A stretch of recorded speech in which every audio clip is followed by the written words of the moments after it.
എന്ന് മുതലാണ് ഈ ആൽബം ചെയ്യണം അല്ലെങ്കിൽ സിനിമ ചെയ്യണം എന്നൊക്കെ മനസ്സിലൊരു ആഗ്രഹം വന്നു തുടങ്ങിയത്? ഫസ്റ്റ് ആറാം തമ്പുരാൻ എന്ന് പറഞ്ഞൊരു സിനിമയിൽ അഭിനയിക്കാൻ വേണ്ടി പോയി. ക്യാമറ വെച്ച് ഫസ്റ്റ് ടേക്കിൽ തന്നെ ഷാജി സാറ് പിടിച്ചു. പിന്നീട് ആ സിനിമയ്ക്ക് ശേഷം ഉണ്ടാവുന്ന പുള്ളിയുടെ സിനിമകളിൽ പുള്ളിയുടെ കൂടെ വർക്ക് ചെയ്യാൻ ഒരു ഭാഗ്യം. ഗൾഫിലേക്കുള്ള പോക്കാണ് ആൽബത്തിലേക്കുള്ള വഴി പറഞ്ഞത്. അതിലൊരു പാട്ട് അന്ന് ഭയങ്കര ഹിറ്റായിരുന്നു. സെലിം കോടത്തൂരൊക്കെ പാടിയിട്ടുള്ള, ഷാഫി കൊല്ലം പാടിയ ഒരു സോങ് ഞാൻ തന്നെ ഡയറക്ട് ചെയ്തുകൊണ്ട് ഞങ്ങളൊക്കെ 60-70 ആൽബങ്ങൾ ഞാൻ ഡയറക്ട് ചെയ്തു. രണ്ട് ഡയറക്ടേഴ്സ് ആകുമ്പോൾ നമുക്ക് കുറച്ചുകൂടെ ഈസി ആവുകയാണോ, അതല്ല കുറച്ചും കൂടെ എന്താ പറയാ, അതിൽ ഒരു സിനിമ ചെയ്ത് കഴിഞ്ഞ് ആ ഒരു എന്താ പറയാ, ആ റെക്കഗ്നേഷൻ എന്ന് പറയുന്നത് വലിയൊരു കാര്യമാണ്. കഴിഞ്ഞ ദിവസം ഞങ്ങള് മമ്മൂക്കാടത്ത് കഥ പറയാൻ വേണ്ടി പോയി.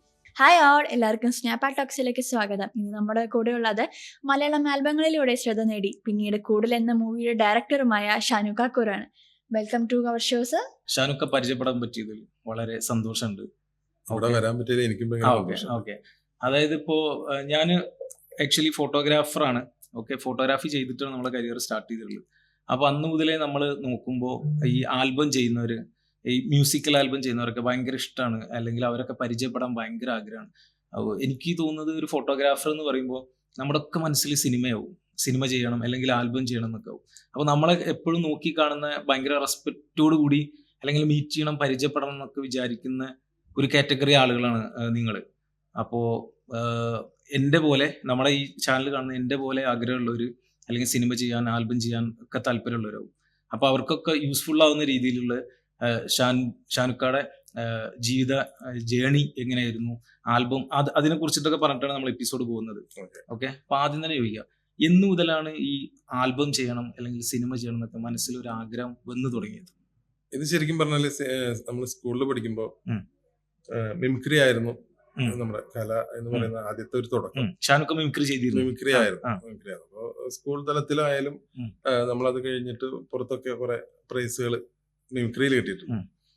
അപ്പൊ അന്ന് നമുക്ക് ഈ മിമിക്രി എന്ന് പറയുന്നത് തന്നെ സിനിമ എന്ന് പറയുന്ന അടുത്ത ഒരു സ്റ്റെപ്പിലേക്കുള്ള ഒരു ഇതായിട്ടാണ് നമ്മളൊക്കെ കാണുന്നത്. അങ്ങനെയാണ് സിനിമ ശരിക്കും മനസ്സിൽ ഉണ്ടാവുന്നത്. അഭിനയിക്കണം എന്നുള്ള ഒരു ആഗ്രഹത്തിലാണ് ആദ്യം വന്ന ആഗ്രഹം അഭിനയിക്കുക എന്നുള്ളത്. അങ്ങനെ ഞങ്ങള് നമ്മുടെ 1-2 സുഹൃത്തുക്കളുടെ ഒരു ഇതില് ഫസ്റ്റ് ആറാം തമ്പുരാൻ എന്ന് പറഞ്ഞൊരു സിനിമയില് അഭിനയിക്കാൻ വേണ്ടി പോയി. അഭിനയിക്കാന്ന് പറഞ്ഞാൽ വലിയ സംഭവമൊന്നുമല്ല, ഈ ജൂനിയർ ആർട്ടിസ്റ്റ് അഭിനയിക്കാൻ വേണ്ടി പോയി. അപ്പൊ ആ സമയത്ത് ഞാനും എന്റെ ബ്രദർ ഉണ്ട്, അതായത് മൂത്തുമാടമ്മ, ഞങ്ങൾ രണ്ടുപേരും കൂടി, അഷ്റഫ് എന്നാണ് പേര്. അപ്പൊ അവനാണ് എന്നെ ശരിക്കും മിമിക്രിയിലേക്ക് കൊണ്ടുവരുന്നത്. അപ്പൊ ഞങ്ങൾ രണ്ടുപേരും കൂടി അഭിനയിക്കും. അന്ന് ഞങ്ങൾ വളരെ ഭയങ്കര വണ്ണം കുറഞ്ഞു. എനിക്ക് തോന്നുന്നു ആ സമയത്ത് ഒരു 17-18 വയസ്സ് പ്രായമുള്ളൂ. അപ്പൊ ആ സമയത്ത് അവിടെ പോകുന്നു. അവിടെ ചെന്ന സമയത്ത് നമുക്ക് പോലീസുകാരാണ് വേണ്ടത്, അവർക്ക്. അപ്പൊ ഞങ്ങൾ അവിടെ കൊണ്ടുപോയി നിർത്തിയ സമയത്ത് ഞങ്ങൾക്ക് പറ്റുന്ന കോസ്റ്റ്യൂം അവരുടെ കയ്യിലില്ല, കാരണം വളരെ. എന്നിട്ട് ആ കോസ്റ്റ്യൂമർ ഞങ്ങളെ കൊണ്ടുപോയി ഷർട്ടൊക്കെ ഒരുവിധം അഡ്ജസ്റ്റ് ചെയ്ത് അവർ ഇട്ട് തന്നു. പാന്റ് ഈ പറയുന്ന പോലെ ഇവിടെയൊക്കെ മടക്കി വെച്ച് മറ്റേ പിന്നൊക്കെ കുത്തി ഇട്ട് തന്ന് ഞങ്ങളെ കൊണ്ടുപോയി നിർത്തി. ഒരു 10-15-20 പേര് നിൽക്കുന്ന കൂട്ടത്തിലാണ്. പക്ഷെ ക്യാമറ വെച്ച് ഫസ്റ്റ് ടേക്കിൽ തന്നെ ഷാജി സാറ് പിടിച്ചു. ഷാജി കൈലാസാണ് അതിന്റെ ഡയറക്ടർ. അപ്പൊ പുള്ളി ഇവിടെ ആദ്യമേ വിളിച്ചു ചോദിച്ചു, ഏതാണ് 2 പൂച്ച പോലീസുകാർ അവിടെ ചോദിച്ചു. അപ്പൊ ഞങ്ങളെ രണ്ടുപേരെ മാറ്റി നിർത്താൻ പറഞ്ഞു. നിങ്ങൾ എന്തിനാ വന്ന് നിൽക്കണമെന്ന് ചോദിച്ചു. അപ്പൊ ഞങ്ങളെ കാണുമ്പോ ഒന്ന് പ്രായം വളരെ ചെറുതാണ്, പക്ഷെ ഇവര് കൊണ്ടുപോയി നമ്മളെ നിർത്തിയത് ഏകദേശം ക്യാമറയിൽ പെടുന്ന പോലെ. അപ്പൊ അതുകൊണ്ട് തന്നെ മാറ്റി അവരെ പറഞ്ഞു വിടാൻ പറഞ്ഞു. അതാണ് ഫസ്റ്റ് അഭിനയിക്കാൻ പോയിട്ടുള്ള എക്സ്പീരിയൻസ് എന്ന് പറയുന്നത്. പിന്നെ അതിനുശേഷം നമ്മുടെ നാട്ടിലെ സുഹൃത്തുക്കളായിട്ടുള്ള ഹരിയേട്ടൻ എന്ന് പറയും, ഞങ്ങളുടെ നാട്ടില് സിനിമാക്കാരെന്ന് ഞങ്ങൾ ആദ്യം അറിയപ്പെടുന്ന ഹരിയേട്ടനാണ്. ഹരിയേട്ടന്റെ ബ്രദർ ഉണ്ട് ഷിബു. അങ്ങനെ അവരൊക്കെ വർക്ക് ചെയ്യുന്ന ഒരു സിനിമയിലേക്ക് ഇതുപോലെ ഞങ്ങൾ അഭിനയിക്കാനായിട്ട് വീണ്ടും പോവാണ്. അത് ബാറൈൻ ലവ് എന്ന് പറയുന്നത്. ദിലീപ് ഒക്കെ വിനയൻ സാർ ഡയറക്ട് ചെയ്യുന്ന. അപ്പൊ അന്ന് ഒരുപാട് പേര്, ഞങ്ങളുടെ നാട്ടിൽ നിന്ന് തന്നെ ഒരുപാട് പേര് പോകുന്നു. വലിയ ബസ്സിലൊക്കെയാണ് എല്ലാവരും പോകുന്നത്. അപ്പൊ അവിടെ വലിയ ക്രൗഡാണ്. മറ്റേ ആ സിനിമ കണ്ട് ഭയങ്കര ക്രൗഡുള്ള സിനിമ. അപ്പൊ അതിലേക്ക് ഞങ്ങൾ അഭിനയിക്കാനായിട്ട് പോകുന്നു. അപ്പൊ അവിടെ ഏകദേശം ഒരു 10-40 ദിവസത്തോളം ഉണ്ടായിരുന്നു. അപ്പൊ ആ പോകുന്ന പോക്കിലാണ് ശരിക്കും പറഞ്ഞ എന്റെ സിനിമയിലേക്കുള്ള ജേണി സ്റ്റാർട്ട് ചെയ്യുന്നത്. അപ്പൊ അവിടെ വെച്ച് അതിന്റെ ആർട്ട് ഡയറക്ടർ ആയിട്ടുള്ള എം ബാവ ഉം. ആളായിട്ട് ഉം. ഇവരെയൊക്കെ നമ്മളെ കൊണ്ടുപോയ ആളുകളുടെ കൂടെ തന്നെ അവര് ആളെ പരിചയപ്പെടുകയും പിന്നീട് ആ സിനിമയ്ക്ക് ശേഷം ഉണ്ടാവുന്ന പുള്ളിയുടെ സിനിമകളിൽ പുള്ളിയുടെ കൂടെ വർക്ക് ചെയ്യാൻ ഒരു ഭാഗ്യം ആർട്ട് സൈഡ് ആർട്ടിൽ. പിന്നെ ആർട്ട് അതെ. ആർട്ടിൽ അപ്പൊ എങ്ങനെങ്കിലും സിനിമയിൽ ഉണ്ടാവുക എന്നുള്ളതാണ് പിന്നത്തെ ആഗ്രഹം എന്ന് പറയുന്നത്. അപ്പൊ അങ്ങനെ ബാവക്കാടെ കൂടെ പുള്ളിയുടെ കൂടെ അങ്ങ് കൂടി ഒരു 8 വർഷം. അതായത് സദാനന്ദന്റെ സമയം എന്ന് പറഞ്ഞ സിനിമ, CID മൂസ, ദിലീപിന്റെ ഒരുപാട് പടം അതെ ചെയ്തിട്ടുണ്ട്. അതെ CID മൂസ, അങ്ങനെ അവിടുന്ന് അങ്ങോട്ട് വേഷം വരെ, വേഷം മമ്മൂക്കാടെ അതായത് വേഷം ഒക്കെ വരെ ഹിറ്റ് സിനിമകളിലാണ് നല്ല ഹിറ്റ് സിനിമകളായിരുന്നു. അപ്പൊ അങ്ങനെ ഒരു വേഷം വരെയുള്ള സിനിമകളിൽ ബാവക്കാടെ കൂടെ ഞാൻ വർക്ക് ചെയ്തു. അപ്പൊ അങ്ങനെ ആ ഒരു അപ്പൊ അതിനിടയ്ക്ക് ശരിക്കും പറഞ്ഞാല് ഈ സംവിധാനം നമ്മുടെ മനസ്സിലുണ്ട്, ആഗ്രഹം, പിന്നെ സംവിധാനം ചെയ്യുന്നുണ്ട്. പക്ഷെ എന്താന്ന് വെച്ചാല് നമ്മള് അന്ന് ചോദിച്ചിരുന്നെങ്കിൽ, പുള്ളിയോട് പറഞ്ഞിരുന്നെങ്കിൽ, ഇപ്പൊ ബാവക്കാനോട് ഞാൻ ഇങ്ങനെ വേണമെന്ന് പറഞ്ഞിരുന്നെങ്കിൽ അന്നത്തെ ഏതെങ്കിലും ഡയറക്ടേഴ്സിന്റെ കൂടെ നമ്മൾ അസിസ്റ്റന്റ് ആയിട്ടൊക്കെ പുള്ളി കയറ്റി വിട്ടേനെ. പക്ഷെ പ്രശ്നം എന്താന്ന് വെച്ചാൽ ആളുമായിട്ടുള്ള നമ്മുടെ ആ ഒരു റിലേഷനിൽ അങ്ങനെ ചോദിക്കാനൊരു മടിയും, പുള്ളിയുടെ അടുത്ത് മാറി വേറൊരാളുടെ അടുത്തേക്ക് പോകാനുള്ള മടിയൊക്കെ കൊണ്ട് അങ്ങനെ തന്നെ നിന്ന്. പിന്നെ വേഷം സിനിമ നടക്കുമ്പോ എനിക്ക് ഗൾഫിലേക്ക് ഇതുപോലെ ഒരു അവസരം വന്നു. വീട്ടിൽ നിന്നുള്ള പ്രശ്നം ഒക്കെയാണ്. അപ്പൊ അങ്ങനെ ഗൾഫിൽ പോയി 2006. പിന്നെ കുറച്ചു കാലം ഗൾഫായിരുന്നു. പക്ഷെ അവിടെ ചെന്നിട്ടും നമ്മള് ഇത് തന്നെയാണ്. അപ്പൊ ഗൾഫിലേക്കുള്ള പോക്കാണ് ആൽബത്തിലേക്കുള്ള വഴി ഓർക്കുന്നത്. അങ്ങനെയാണ് മ്യൂസിക്കൽ ആൽബത്തിലേക്ക് വരുന്നത്. അപ്പൊ നമുക്ക് ഓൾറെഡി ഈ ഡയറക്ഷൻ നമ്മുടെ ഇതിലുള്ളത് കൊണ്ട് തന്നെ അവിടെ ചെല്ലുന്ന സമയത്ത് ഞാൻ പോയ ആ ബാച്ചിൽ തന്നെ ഉണ്ടായിരുന്ന അൻഷാദ് തൃശ്ശൂർ എന്ന് പറയുന്ന ഒരു മ്യൂസിക് ഡയറക്ടർ ഉണ്ട്. ആൾ ഒരുപാട് പാട്ടുകൾ. അപ്പൊ പുള്ളി ഒരേ റൂമിലായിരുന്നു, ഞങ്ങൾ ഒരേ റൂമിലായിരുന്നു. അപ്പൊ ഞാനന്ന് ചെറുതായിട്ടൊക്കെ എഴുതും.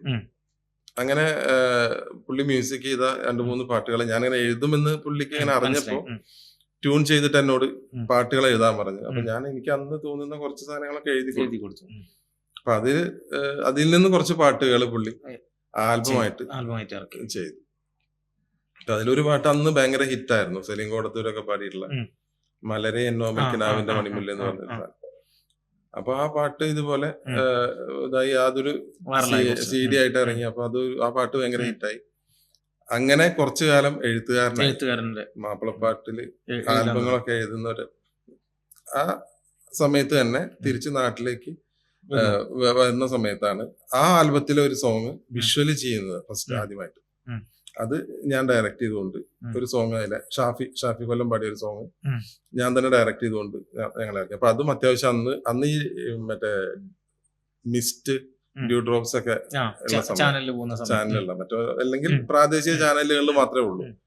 ആ സമയത്ത് അതിലൊക്കെ അത്യാവശ്യം ഓടിയിട്ടുള്ള ആൽബങ്ങളാണ്. അങ്ങനെയാണ് ആൽബത്തിലേക്ക് വരുന്നത്. അവിടുന്ന് അങ്ങോട്ട് കുറച്ചധികം ആൽബങ്ങളിലേക്ക് പാട്ട് എഴുതുകയും ഡയറക്ട് ചെയ്യുകയൊക്കെ ചെയ്തു. അപ്പൊ അവസാനം പിന്നെ ഞാൻ ചെയ്തത് നമ്മുടെ മനോജേട്ടൻ പാടിയിട്ടുള്ള മക്കത്തെ എനിക്ക് ഭയങ്കര ഇഷ്ടപ്പെട്ട മക്ക മദീന എന്ന് പറയുന്ന സോങ്. അത് അത്യാവശ്യം നല്ല രീതിയിൽ അപ്പൊ അത് കഴിഞ്ഞിട്ട് പിന്നെ ഞാൻ അങ്ങനെ ആൽബം പാർട്ട് 2 ഉണ്ടായിരുന്നു. അത് ഞാനാ ചെയ്തത്. അത് ചെയ്തു. അപ്പൊ അതെല്ലാം അൻഷാദൊക്കെയാണ് തൃശ്ശൂരാണ് അതിന്റെ മ്യൂസിക് ഉണ്ടായത്. പിന്നെ അതിനുശേഷം പിന്നെ സിനിമ എന്ന് പറയുന്നത് നമ്മുടെ എപ്പോഴത്തെയും മോഹമാണ്. 2017 ഞാൻ ഖത്തർ അവസാനിപ്പിച്ചു വന്നിട്ട് പിന്നെ ചെയ്ത പടം എന്ന് പറയുന്നത് എന്റെ തന്നെ സുഹൃത്തായിട്ടുള്ള ഷിബു ശേഖർ ഡയറക്ട് ചെയ്തിട്ടുള്ള ഒരു തമിഴ് സിനിമയാണ്. അപ്പൊ അതില് ചീഫ് അസോസിയേറ്റ് ഡയറക്ടർ ആയിട്ട് ചെയ്തു. അത് 7 Arts മോഹനായിരുന്നു എന്റെ പ്രൊഡ്യൂസർ. അപ്പാനി ശരത്തായിരുന്നു ഹീറോ. അപ്പോ ആ പടം ഷൂട്ടൊക്കെ കഴിഞ്ഞ് ഏകദേശം അതിന്റെ എല്ലാ പരിപാടികളും കഴിഞ്ഞ് ഇപ്പോഴും റിലീസ് ചെയ്തിട്ടില്ല. പക്ഷെ അത് പല അവാർഡുകൾക്കും അയച്ചിട്ടുള്ള ഒരു സിനിമയാണ്. അത് അങ്ങനെ ഒരു ഫെസ്റ്റിവൽ മൂഡുള്ള ഒരു സിനിമയായിരുന്നു. പിന്നെ അതിനുശേഷം ഞാൻ തമിഴിൽ തന്നെ 2 പടം വേറെ ചീഫ് അസോസിയേറ്റ് വർക്ക് ചെയ്തു. പിന്നെ അതിനുശേഷമാണ് ഇൻഡിപെൻഡന്റ് ആയിട്ട് നമ്മൾ കൂടൽ എന്ന് പറയുന്ന സിനിമ ചെയ്യുന്നത്. ഷാനുക്ക, അതായത് ഇല്ലേ, ഇപ്പൊ നിങ്ങൾ പറഞ്ഞു ആർട്ട് അസിസ്റ്റന്റ് അല്ലെങ്കിൽ ആർട്ട് അസോസിയേറ്റ് ആയിട്ട് വർക്ക് ചെയ്തിട്ടുണ്ട്. അന്ന് അവിടുന്ന് കിട്ടിയ കുറച്ച് എക്സ്പീരിയൻസ് എത്രത്തോളം പിന്നെ മ്യൂസിക്കൽ ആൽബം ചെയ്യുമ്പോഴും അല്ലെങ്കിൽ ഇപ്പോൾ പുതുതായിട്ട് നിങ്ങൾ ചെയ്ത കൂടൽ സിനിമയാണെങ്കിലൊക്കെ അന്ന് കിട്ടിയ ഒരു എക്സ്പീരിയൻസ്, അല്ലെങ്കിൽ ഇപ്പം എല്ലാവരും ആഗ്രഹം സിനിമ ചെയ്യാൻ, എനിക്കും ആഗ്രഹം ഉണ്ടെങ്കിലും ഓടിച്ചെന്നിട്ട് അങ്ങോട്ട് അസിസ്റ്റ് ചെയ്യാനോ അല്ലെങ്കിൽ അസോസിയേറ്റ് ആവാനൊന്നും പറ്റില്ലല്ലോ. അപ്പോൾ നമ്മൾ എങ്ങനെയെങ്കിലും അവിടെ കയറി പറ്റുകയെന്നൊക്കെ പറഞ്ഞ പോലെ. അപ്പോൾ അങ്ങനെ ചെന്ന് അവിടുന്ന് ആർജിച്ചെടുത്ത അല്ലെങ്കിൽ നമുക്ക് കിട്ടിയ എന്തെങ്കിലുമൊക്കെ കിട്ടിയെങ്കിൽ അത് എത്രത്തോളം യൂസ്ഫുള്ളായി അല്ല അത് ശരിക്കും എന്താ പറയാ, നമ്മളിപ്പോ ഒരു ആർട്ട് സെക്ഷനിലാണ് വർക്ക് ചെയ്യുന്നതെങ്കിലും നമ്മൾ ഫുൾ ടൈം സെറ്റിലുണ്ടാവും. ഉം. മനസ്സിലായോ? എന്താണ് നമ്മള് process? ക്യാമറയുടെ ഫ്രണ്ടിലാണ് നമ്മൾ ഉം, എപ്പോഴും ഉം, ഉണ്ടാവുന്നത്. ഉം. അല്ല, ക്യാമറയുടെ ബാക്ക് സൈഡിൽ. ബാക്കിൽ അപ്പൊ ഈ ക്യാമറ ഫ്രണ്ടിൽ എന്ത് നടക്കുന്നു, ഉം. ഇവിടെ ഡയറക്ടർ എന്ത് ചെയ്യുന്നു. അപ്പൊ ഞാൻ അന്ന് ഈ പറയുന്ന പോലെ ഡയറക്ഷനിൽ നമുക്ക് താല്പര്യം ഉള്ളത് കൊണ്ട് തന്നെ ഉം. നമ്മളതെല്ലാം അന്ന് നോട്ടീസ് ചെയ്യും. നോട്ടീസ് ചെയ്യും. ഉം. ഇപ്പൊ ഒരു ഡയറക്ടർ അയാള് ആക്ഷൻ കട്ട് പറയുന്നത് ഉം. അല്ലെങ്കിൽ എന്താണ് ഉം. ഒരു ആർട്ടിസ്റ്റിന് ഉം. പറഞ്ഞു ഉം. കൊടുക്കുന്നത്, ഉം. ഇതെല്ലാം ഉം. നമ്മൾ അവിടെ ഇരുന്ന് പഠിക്കുകയാണ് ഉം. ചെയ്യുന്നത്. അപ്പൊ ഉം.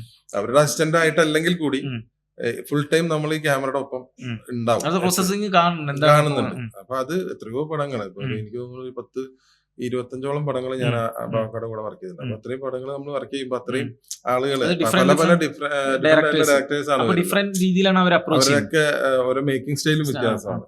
അപ്പൊ ഇതെല്ലാം അത് പുതിയ ആളുകളുണ്ട്, പഴയ ആളുകളുണ്ട്. ഉം. അപ്പൊ ഇതൊക്കെ നമ്മൾ കണ്ട് ഉം. ഇങ്ങനെ പോയിക്കൊണ്ടിരിക്കുകയാണ്. ഉം. അപ്പൊ അതിൽ നിന്നൊക്കെ ഒരുപാട് കാര്യങ്ങൾ നമുക്ക് കിട്ടുന്നുണ്ട്. ഉം. പിന്നെ അതിനുശേഷം ഈ പറഞ്ഞ പോലെ ആൽബങ്ങൾ ഞാൻ ഏകദേശം എനിക്ക് പറയുകയാണെങ്കിൽ ഒരു 60-70 ആൽബങ്ങൾ ഞാൻ ഡയറക്ട് ചെയ്തിട്ടുണ്ട് മ്യൂസിക്. ഞാൻ കുറെ ഇരുന്ന് കണ്ടിട്ടുണ്ട്.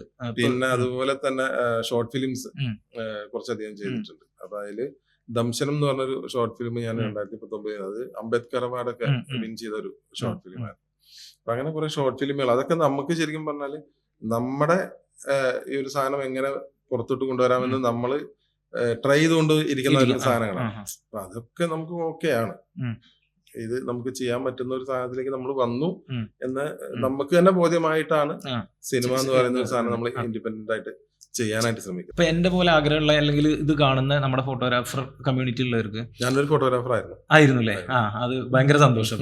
അപ്പൊ അതിലുള്ള ഒരു ആഗ്രഹം ഇങ്ങനെ ചെയ്യാനുള്ളത്. അപ്പൊ നമ്മൾ ആദ്യം തന്നെ നമുക്ക് മനസ്സിലൊരു തോട്ട് ഉണ്ടെങ്കിൽ അല്ലെങ്കിൽ ഒരു ചെറിയ ടീം ഉണ്ടെങ്കിൽ ചെറിയ രീതിയിൽ ചെയ്ത് എക്സ്പീരിയൻസ് ആർജിച്ച് ചെയ്യണം നല്ലത്. അല്ല നമ്മൾ വലുതേ ചെയ്യുമെന്ന് വിചാരിച്ചിരിക്കണോ ബെറ്റർ? ഏതാണ് നല്ലത്? നമുക്കൊരു ചെറിയ അങ്ങനെയല്ല. അതിപ്പോ എന്താ വെച്ചാൽ 2-3 കാര്യങ്ങളാണ് സിനിമ. ശരിക്കും നമ്മൾ സിനിമയിലേക്ക് കടന്നു വരുന്നവർക്ക് പറയാനുള്ള ഒരു കാര്യം എന്ന് പറയുന്നത്, തുടക്കം എന്ത് ചെയ്താലും അത് കുറച്ചെങ്കിലും ക്വാളിറ്റി ഉള്ളതായിരിക്കണം. നമ്മൾ കാണിക്കുന്ന വർക്ക് ക്വാളിറ്റിയാണ്. ക്വാളിറ്റി ഉണ്ടാവുന്ന ഒരു സാധനം ചെയ്യാം. പലരും ചെയ്യുന്ന കാര്യം എന്താ വെച്ചാൽ എങ്ങനെങ്കിലും ഒരെണ്ണം ചെയ്യാൻ വേണ്ടിയിട്ട് ചിലപ്പോൾ കുറെ ആളുകളെ കുറേശ്ശെ പൈസയൊക്കെ വാങ്ങി അതിനൊരു ക്വാളിറ്റി ഇല്ലാണ്ട് എല്ലാ കാര്യത്തിലും കോംപ്രമൈസ് ചെയ്തുകൊണ്ട് ഒരു സിനിമ ചെയ്തിട്ട് ഒരിക്കലും നമുക്ക് വേറൊരാൾക്ക് കാണിക്കാൻ പറ്റില്ല. ഇത് എന്റെ വർക്കാന്ന് പറഞ്ഞില്ല, ഒരിക്കലും പറ്റില്ല. അങ്ങനെയുള്ള ഒരു കാര്യത്തോട് എനിക്ക് ഭയങ്കര എതിർപ്പുള്ള ഒരാളാണ്. ചെയ്യുന്നത് ചെറുതാണെങ്കിലും മാക്സിമം ക്വാളിറ്റിയിൽ ചെയ്യാന്നുള്ളതാണ്. ആ ഒരു ക്വാളിറ്റി ബേസ്, അതായത് ക്യാമറ യൂണിറ്റ്, നമുക്ക് വരുന്ന ബാക്കിയുള്ള സാധനം ചിലപ്പോ ആർട്ടിസ്റ്റുകളൊക്കെ പുതിയതായിരിക്കും. പക്ഷെ ആ ആർട്ടിസ്റ്റുകളിൽ പോലും ടെക്നിക്കൽ ഒരിക്കലും കോംപ്രമൈസ് ചെയ്യരുത്. ആർട്ടിസ്റ്റുകളാണെങ്കിലും നമുക്ക് അതിനെ പ്രൂവ് ചെയ്യാൻ പറ്റുന്ന ആളുകളെ കൊണ്ട് മാത്രം, അതായത് കഴിവുള്ളവര്, അവരെ കൊണ്ട് കഴിയുന്ന അല്ലേ? ഒരുപാട് എല്ലാവർക്കും ആഗ്രഹം ഉണ്ടാവും. നമ്മുടെ അതിൽ ഇഷ്ടംപോലെ ആളുകൾ വന്ന് ചോദിക്കുന്നുണ്ട്. ചില ഓഡീഷൻസിനൊക്കെ നമ്മൾ അവരെ കൊണ്ടേ ഇരുത്തുമ്പോഴേ നമുക്ക് തന്നെ അത് മനസ്സിലാവും അവർക്ക് അത് പറ്റില്ല. പക്ഷെ നമ്മൾ തുറന്നു പറഞ്ഞാൽ അവർക്ക് അത് ചിലപ്പോൾ ഭയങ്കര വിഷമമാവും. അവര് വിചാരിക്കും അവര് ചെയ്യുന്നത് ഭയങ്കര സംഭവമായിട്ടാണ്. എല്ലാവരും ഈവൻ ഞാനാണെങ്കിൽ ചിലപ്പോൾ അഭിനയിക്കുമ്പോൾ നമ്മൾ എങ്ങനെയായിരിക്കും എന്ന് പറയാൻ പറ്റില്ല. അപ്പൊ നമ്മുടെ ഉള്ളിൽ നമ്മൾ ഭയങ്കര സംഭവമായിട്ട് ഫീൽ ചെയ്യും. പക്ഷെ പുറത്ത് കാണുന്ന ആളുകൾക്ക് അത് എങ്ങനെയെന്ന് പറയാൻ പറ്റില്ല. അപ്പൊ നമ്മള് ചെയ്യുന്ന പ്രൊഡക്റ്റ് അതിന്റെ റിസൾട്ട് തരാൻ പറ്റുന്ന ആളുകളെ, പുതിയ ആളുകളായിക്കോട്ടെ, ടാലന്റുകളെ കണ്ടെത്തിക്കൊണ്ട് ചെയ്താൽ, അല്ലെങ്കിൽ ചിലപ്പോൾ ആ ഒരൊറ്റ നമ്മൾ ബാക്കിയെല്ലാം പെർഫെക്റ്റ് ആയിട്ട് ചിലപ്പോൾ ഈ ഒരു സംഭവം കൊണ്ട് മാത്രം നമ്മുടെ സംഭവം ഇല്ലാണ്ടായി പോകും. അത് ഞാൻ പറയുന്നത് പുതിയ ആളുകളെ ഒരിക്കലും ഡിഗ്രേഡ് ചെയ്യാൻ മനസ്സിലായി. എപ്പോഴും എല്ലാവരും അവരവരുടെ കഴിവ് തിരിച്ചറിയണം. ചിലപ്പോ ഈ അഭിനയിക്കാനായിട്ട് വരുന്ന ആളുകൾ അവർക്ക് ആ കഴിവില്ലെങ്കിൽ അവർക്ക് ചിലപ്പോൾ ഇതിൽ തന്നെ മറ്റേതെങ്കിലും മേഖലയിൽ പറ്റുന്ന ആളുകളുണ്ടാവും. പക്ഷെ അത് അവര് സെലക്ട് ചെയ്യാതെ ചിലപ്പോൾ അഭിനയത്തിൽ മാത്രം ഞാൻ വരും ഫോക്കസ് ചെയ്യുന്ന ആളുകളുണ്ടാവും. ആളുകൾ അവരെ ഉള്ളിലുള്ള ടാലന്റ് എന്താ തിരിച്ചറിയാന്നുള്ളതാണ്.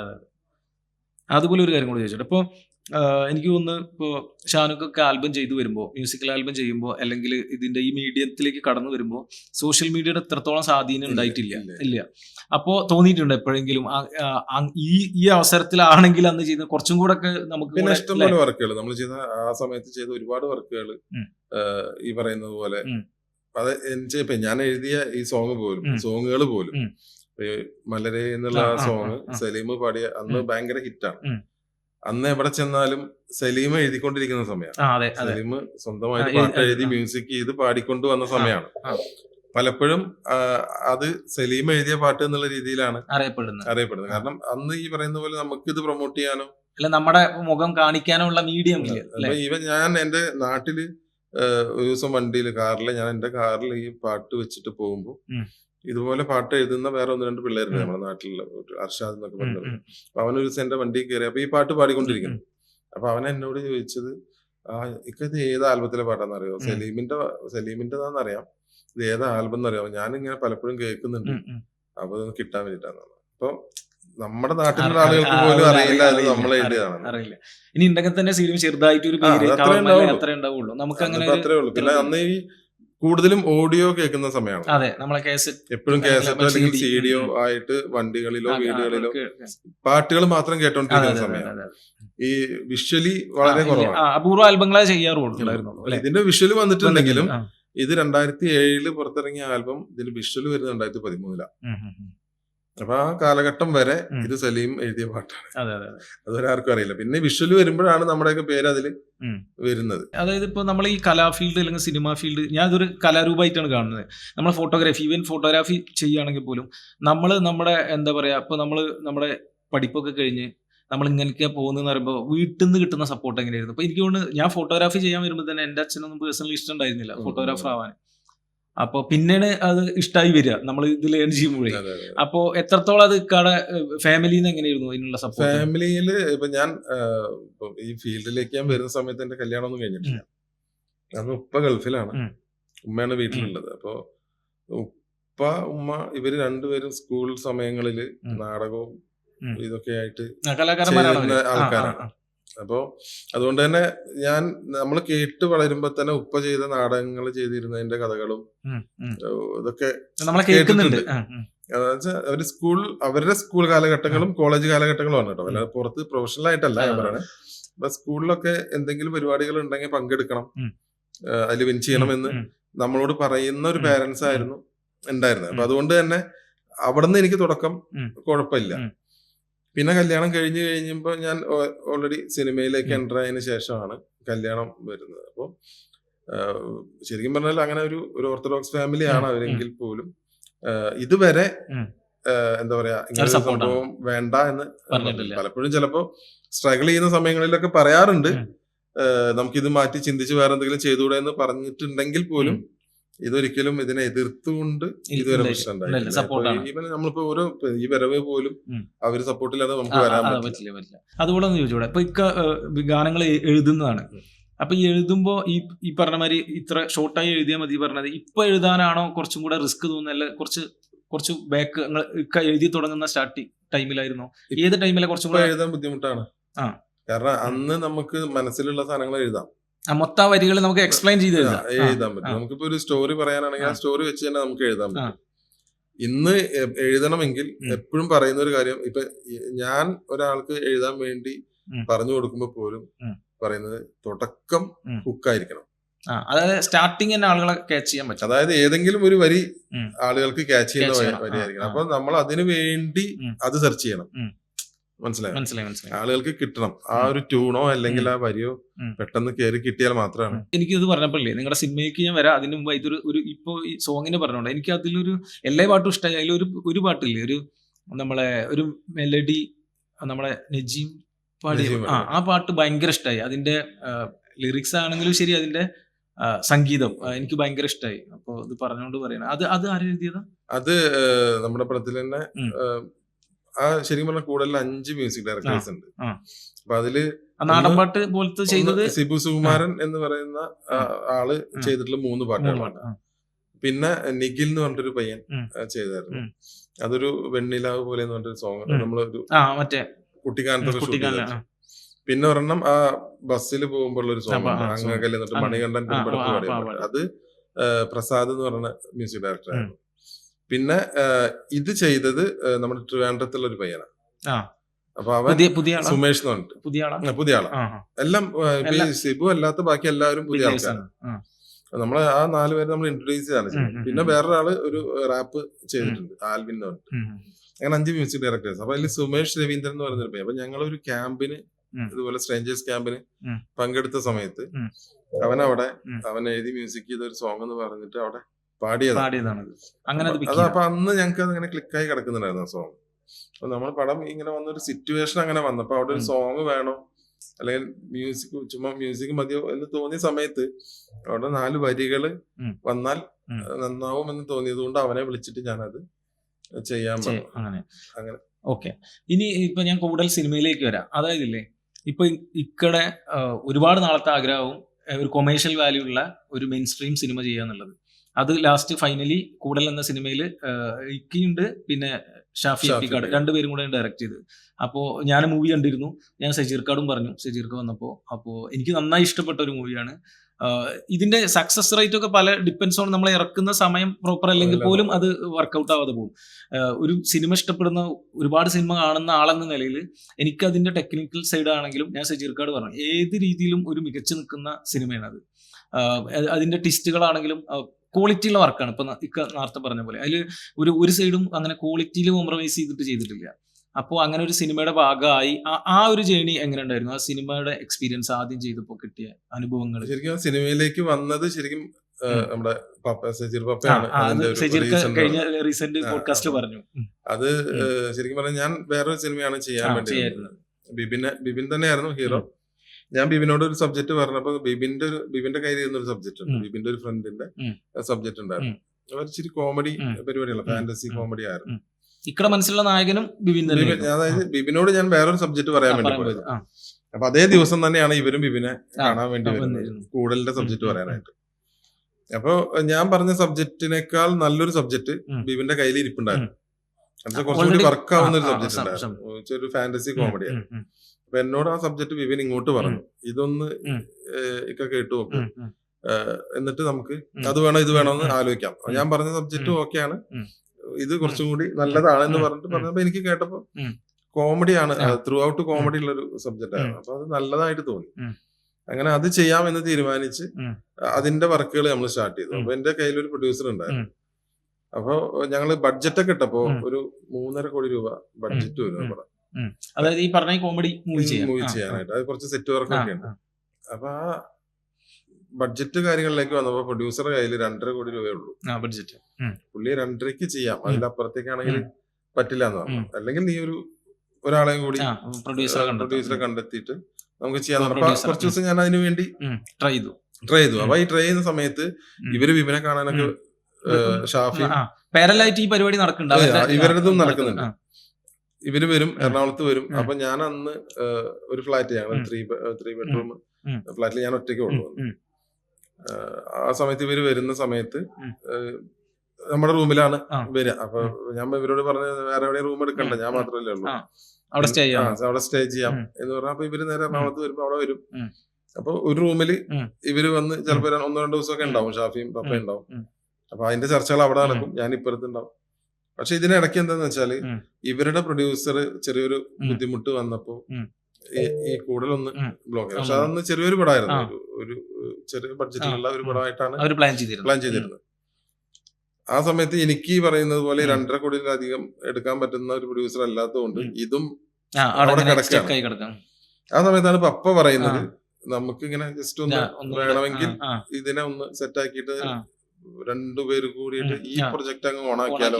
അപ്പൊ ഞാൻ അപ്പഴാണ് ശരിക്കും പറഞ്ഞാൽ കൂടുതലിന്റെ കഥ കേൾക്കുന്നത് അപ്പോഴാണ്.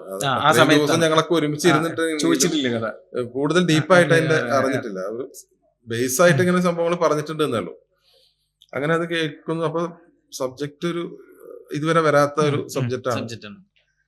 അങ്ങനെ നമ്മൾ ചെയ്യാമെന്ന് തീരുമാനിക്കുന്നു. അപ്പൊ ഞങ്ങൾ 2 പേരും കൂടി ചെയ്യാം എന്ന് പറഞ്ഞ് ഞാൻ എന്റെ പ്രൊഡ്യൂസറുമായിട്ട് സംസാരിച്ച് ഈ ഒരു ബഡ്ജറ്റിനകത്താണെങ്കിൽ നമുക്കത് നോക്കാമെന്ന് പറഞ്ഞു.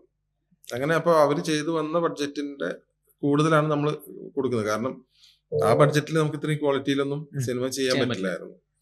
അങ്ങനെ അത് മാറ്റി നമ്മളെ ഈ ഒരു ഇതിലേക്ക് കൊണ്ടുവന്ന് ആണ് ശരിക്കും പറഞ്ഞാൽ കൂടുതൽ സ്റ്റാർട്ട് ചെയ്തത്. ഇപ്പോൾ എനിക്ക് തോന്നുന്നു നമ്മള് ഒരാൾ ഡയറക്റ്റ് ചെയ്യുമ്പോൾ തന്നെ നമുക്ക് ഭയങ്കര പ്രഷറും കാര്യങ്ങളും ഇതൊക്കെ ഉണ്ടാവും. സോ എനിക്കുള്ള ക്വസ്റ്റ്യൻ ഇതാണ്, അതായത് 2 ഡയറക്ടേഴ്സ് ആകുമ്പോൾ നമുക്ക് കുറച്ചുകൂടെ ഈസി ആവുകയാണോ, അതല്ല കുറച്ചും കൂടെ എന്താ പറയുക, അതിൽ ഇപ്പോൾ ഇക്കാടെ മനസ്സിലൊരു പിന്നെ ഐഡിയയും ആളുടെ മനസ്സിലൊരു ഐഡിയ അത് എത്രത്തോളം ഇങ്ങനെ സിങ്ക് ആയി അത് അവിടെ പ്രശ്നം വരുന്നത് എങ്ങനെയാന്ന് പറഞ്ഞുതരാം. അത് ഇല്ലാതെ ഞങ്ങൾ ഷൂട്ട് ചെയ്തുകൊണ്ടാണ് ഞങ്ങൾക്ക് അത് ബുദ്ധിമുട്ടില്ലാണ്ട് പോയത്. വൃത്തിക്ക് ചെയ്യാൻ പറ്റിയത്. അതായത് ഇപ്പൊ നമ്മൾ രണ്ടുപേരുണ്ടെങ്കിൽ ചിലപ്പോ രണ്ടുപേരുടെയും വിഷൻ ഉണ്ടായിരിക്കും. ഇപ്പൊ കാണുന്ന മനസ്സിൽ കാണുന്ന വിഷ്വൽ വേറെ ആയിരിക്കും. അപ്പൊ ഞങ്ങൾ ആദ്യം ചെയ്തിരുന്നത് എന്താന്ന് വെച്ചാൽ ഞങ്ങൾ തലേദിവസം തന്നെ എല്ലാം ഡിസ്കസ് ചെയ്യും, ഏത് രീതിയിൽ വേണം എന്നുള്ള കാര്യങ്ങൾ ഡിസ്കസ് ചെയ്ത് അവിടെ ചെന്ന് അതാണ് ഒന്നുകിൽ രാവിലെ ഷാഫിനെ ഫുൾ വിഷ്വലിന്റെ കാര്യങ്ങൾ ഏൽപ്പിച്ച് ഞാൻ മോണിറ്ററിലിരിക്കും, അല്ലെങ്കിൽ ഞാൻ അടുത്ത ദിവസം ഞാൻ അത് ഫുൾ ഏറ്റെടുത്തിട്ട് ഷാഫി മോണിറ്റർ. അപ്പൊ നമ്മൾ എന്താണ് ആ ചെയ്യുന്നത് അത് കറക്റ്റ് ആയിട്ട് പോയിക്കൊണ്ടിരുന്നു. അപ്പൊ ഒരാള് കമ്മ്യൂണിക്കേറ്റ് ചെയ്യുള്ളൂ.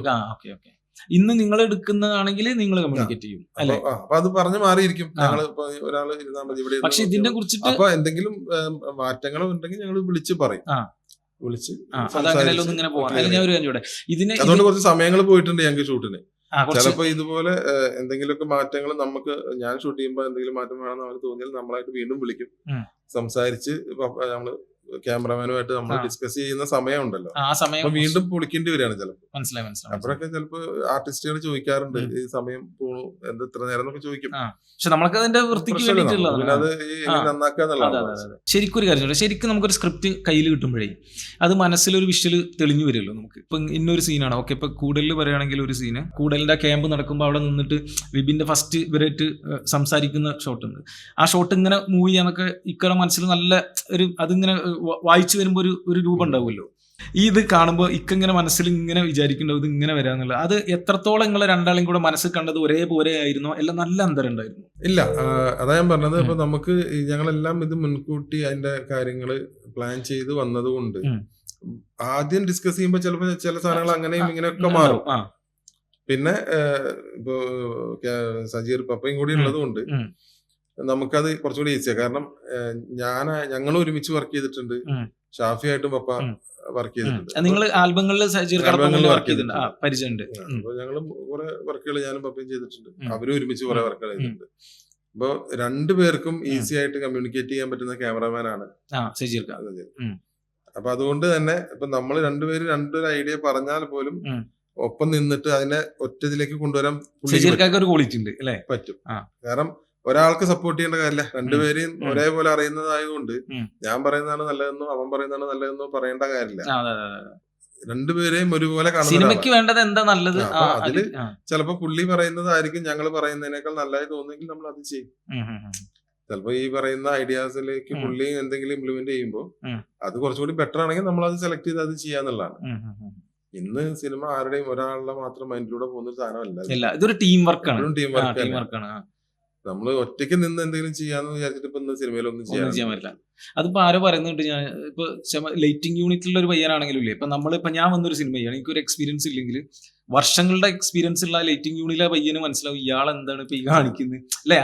നമ്മുടെ സിനിമയിൽ ഉണ്ടായിട്ടുണ്ട്. ഞങ്ങള് രാത്രി ഇതുപോലെ പുലർച്ചെ ഒരു 2 മണി 3 മണി സമയത്ത് ഷൂട്ട് ചെയ്യുന്ന സമയത്ത് എല്ലാവരും ഈ ഉറക്കം വന്ന് നിൽക്കുന്ന സമയം. അപ്പൊ ലൈറ്റ് യൂണിറ്റിലെ ഒരാൾ വന്നിട്ട് എന്നോട് പതുക്കെ സാറേ ഒരു കാര്യം പറഞ്ഞിട്ട്, അപ്പൊ ഞാൻ വേറെന്തോ ഇനിയിപ്പോ ഷൂട്ടിന് സ്റ്റോപ്പ് ചെയ്യാനുള്ള പരിപാടിയാണോ എന്താന്ന് അറിയില്ല, വരാൻ പറഞ്ഞു. അപ്പൊ എന്നോട് വന്ന് പറഞ്ഞു, ഇപ്പൊ വെച്ച ഷോട്ടിനെ ഒന്ന് മാറ്റി അപ്പുറത്തേക്ക് വെച്ചാൽ കുറച്ചും കൂടി നന്നാവില്ല, ഞാൻ പറഞ്ഞുകൊണ്ടൊന്നും തോന്നുന്നില്ല, അത് എനിക്ക് കുറെ നേരമായിട്ട് ഞാനിത് കാണുന്നതുകൊണ്ട് എനിക്ക് തോന്നിയൊരു കാര്യമാണ് എന്ന് പറഞ്ഞു. അപ്പൊ ഞാൻ പറഞ്ഞു ഓക്കെ കുഴപ്പമില്ല എന്ന് പറഞ്ഞു. അപ്പൊ ഞാൻ പപ്പയോട് പറഞ്ഞു, പപ്പ ഇങ്ങനെ ഒരു ആംഗിൾ വെച്ച് നോക്കും.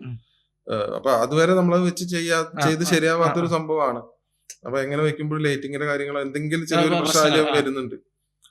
അപ്പൊ അതുപോലെ മാറ്റി വെച്ചു. ആ മാറ്റി വെച്ചിട്ടാണ് ഞങ്ങൾ ആ ഷോട്ട് അത് കഴിഞ്ഞ് ഞാൻ പുള്ളിയോട് സംസാരിച്ചു.